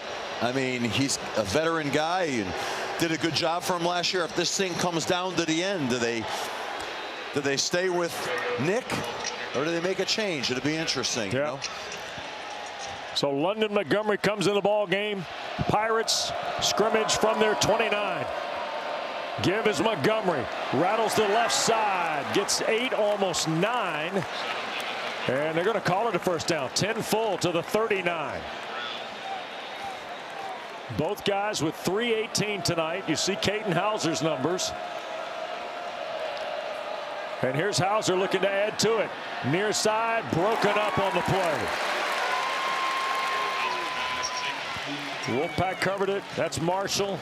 Transfer from Villanova. Nice play by Davon Marshall, poking that ball out of there. That was going to be a completion. He got his left hand and separated the ball from the receiver, because that was caught and punched out. 2nd down in the full 10. Hauser, the play fake, quick throw. Catch is made, and that's Riles. First down into Wolfpack territory to the 42-yard line. Or Connor, beg your pardon, 8, not 6. They brought a pressure and created that hole in the zone. Another throw. This is Spalding slipping one tackle. Fordham got him on the ground after an 8-yard gain. Yeah, nice move. Missed open field tackle. This Spalding's a good football player. 2nd and 2 now. 4:40 to play. Montgomery the carry, and he got turned back for no gain. Sean Brown, 0 in the red, wrapped him up. We got a big 3rd down here now. This is a big call. Brown's hurt. Shaking up on the play, cannot get him off the field. Yeah, third and 2 now. This is a big play. Got to make a stop here. They got to get set on defense, get their cleats in the ground here. They got to go. Hauser. They're going to hand the ball again. Montgomery. Did he get it? I think so. He broke the 32 of the Wolfpack. 4:05 to go. Fordham the stop, but now we've got a Wolfpack player down on the play. Timeout for injured defensive player. And that's Sean Brown, I believe, who was shaken up on the prior play, who now, after the first down was picked up, and the clock stops just inside of 4 minutes.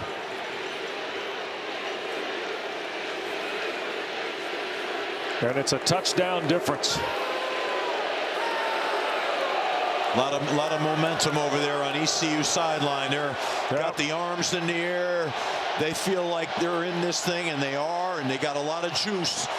NC State's going to have to match their intensity right now. The Pirate faithful. This is a slow start tonight for Blake Harrell's team, but boy, Steve, they've done a terrific job in the rally, haven't they? They really have. They've hung in there and hit a couple of shot plays. I'd like to see the NC State defense right now get a little energy going here right now. Caden Hauser's got a career high 345 tonight on 27 of 41. I think this is where he's at his best, to tell you the truth. I think this kid likes having that pressure and being in crucial situations. He only had 8 yards in the first quarter. Wow. Here's Hauser. Montgomery. And taken down right at the 30. Gain of 2 on first down. Now, Steve, if you're Blake Harrell, you're over there with all 3 timeouts. You're down a touchdown. I know you're in 4-down territory. I have no doubt about that. But you want to work the clock too? I think right now it's all about trying to get. They're a little off schedule right now. Get back on schedule to stay in 4-down territory. Here's Hauser. Thought about it. Put it on the perimeter. Boy, what a big lick from Johnson. Put on Montgomery, and now it is 3rd and about 3. But we have a flag here at the near side toward the NC State bench.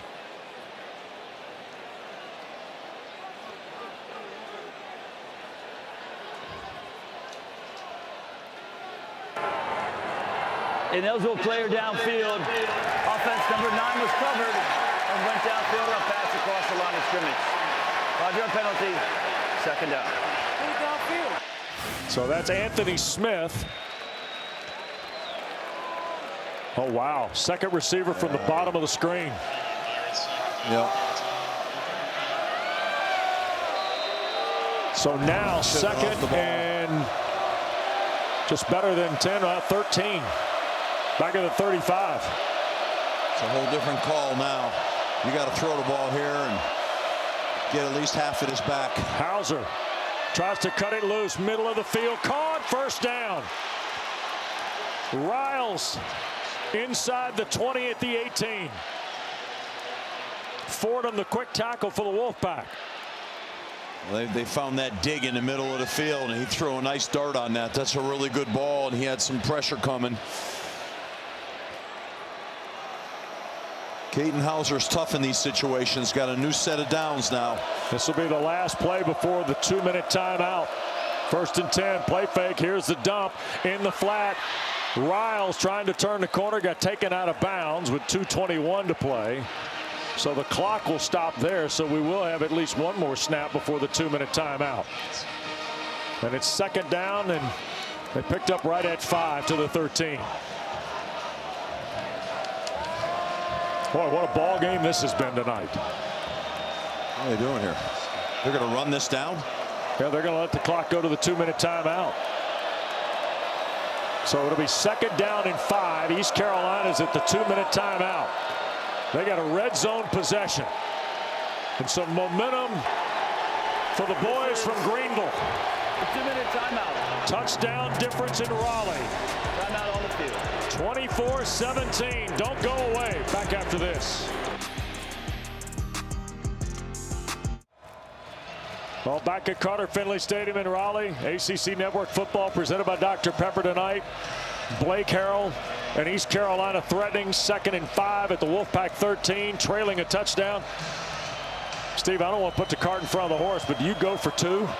if you score here? I think if you feel good about your two-point play, you got a big physical quarterback, I think you do. You're on the road, you're the underdog, I think you do. They fake it to Spalding, and Hauser's going to be near the first down at the 9 of NC State. A.J. Richardson in to make the tackle. Remember, Sean Brown shaken up, so Richardson, transfer from Norfolk State, who enrolled last January, has got to make a play.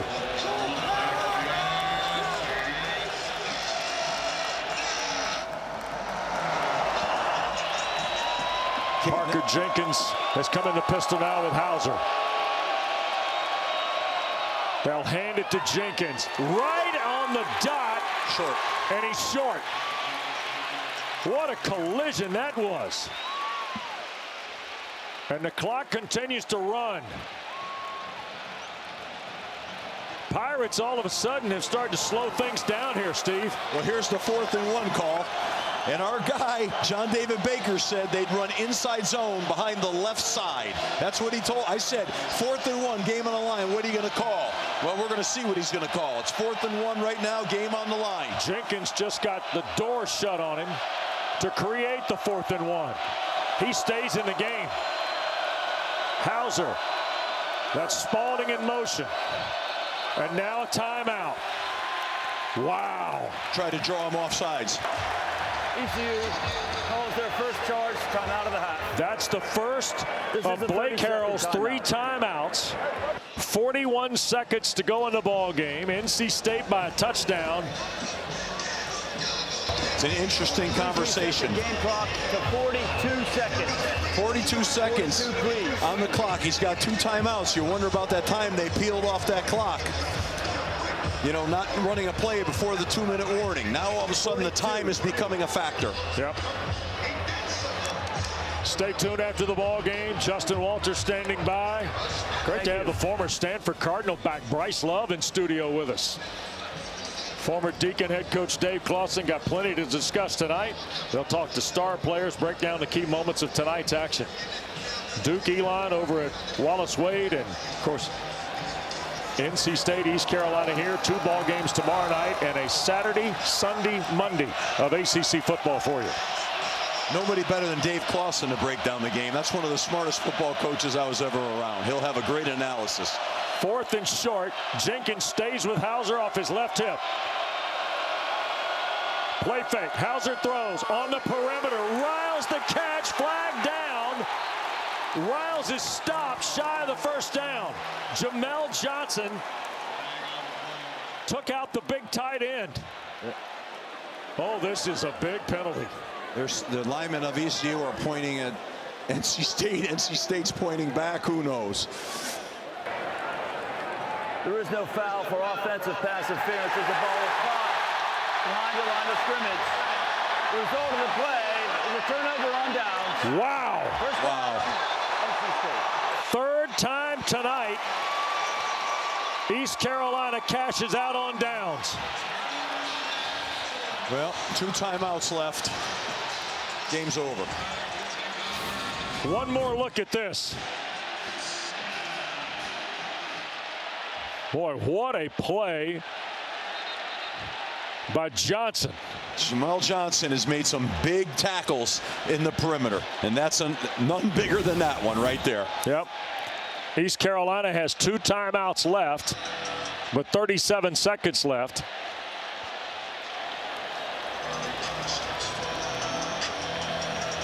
And C.J. Bailey's going to take 2 knees, yeah, and NC State is going to win. And you know what? It's a back-and-forth game, but a win's a win. You take it any way you can get it. 1-0 is 1-0. Second timeout. Yep. So Bailey, as the Pirates call their second timeout, they'll call the last one after this next snap, and that'll leave 3rd down.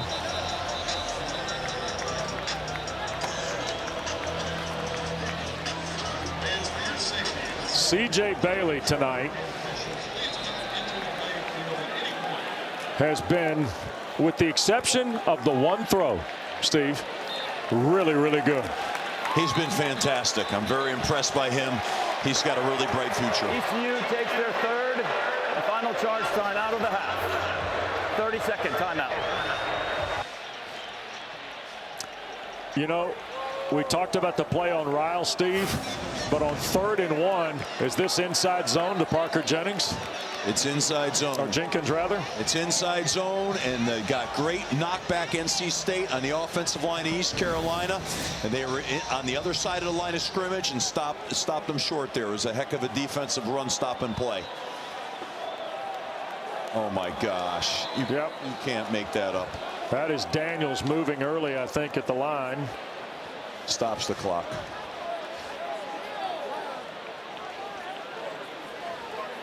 This is the kind of stuff that drives you crazy. Start. Offense number 87. Half the distance to the goal. 3rd down. Well, they're going to have to run a play. What are you doing? I mean, Dave Doran. Dave Doran right now, the acid in his stomach is just turning and eating the lining away right now. You know, you just sit there and you say, can we just end the game? Is it possible? There it is.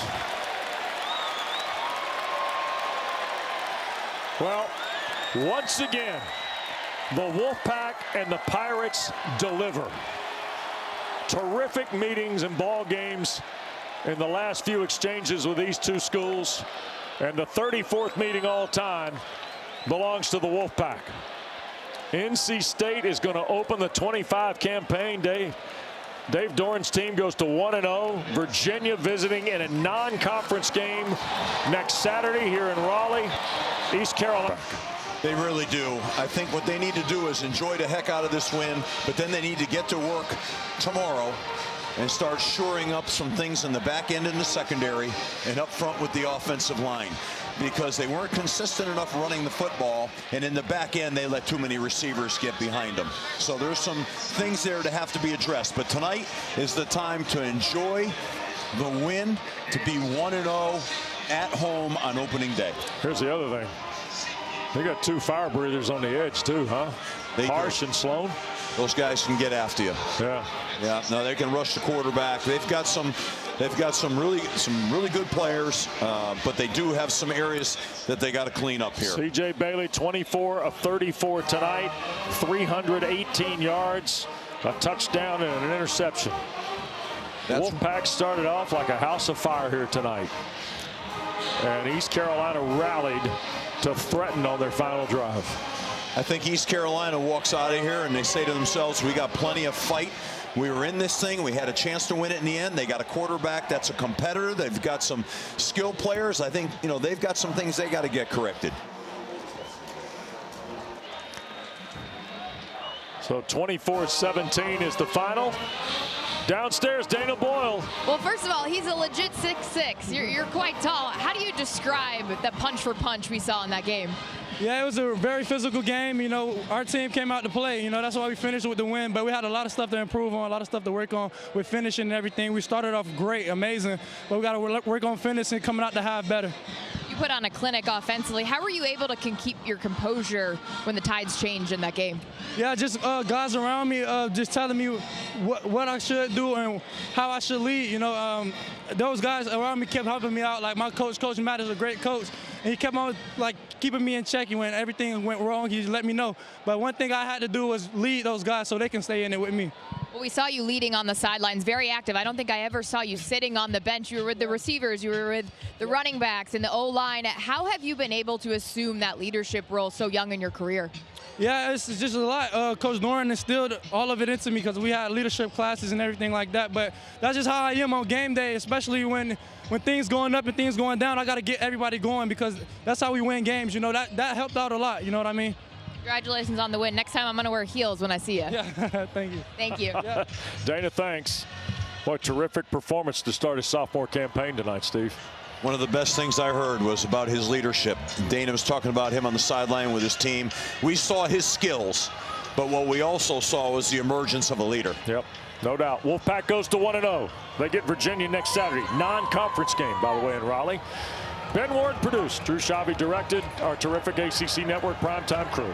For Dana Boyle, Steve Adazio, Wes Durham, thank you so much for being a part of our broadcast. We'll see you Saturday night in Dallas. Justin Walters, ACC Huddle final score now.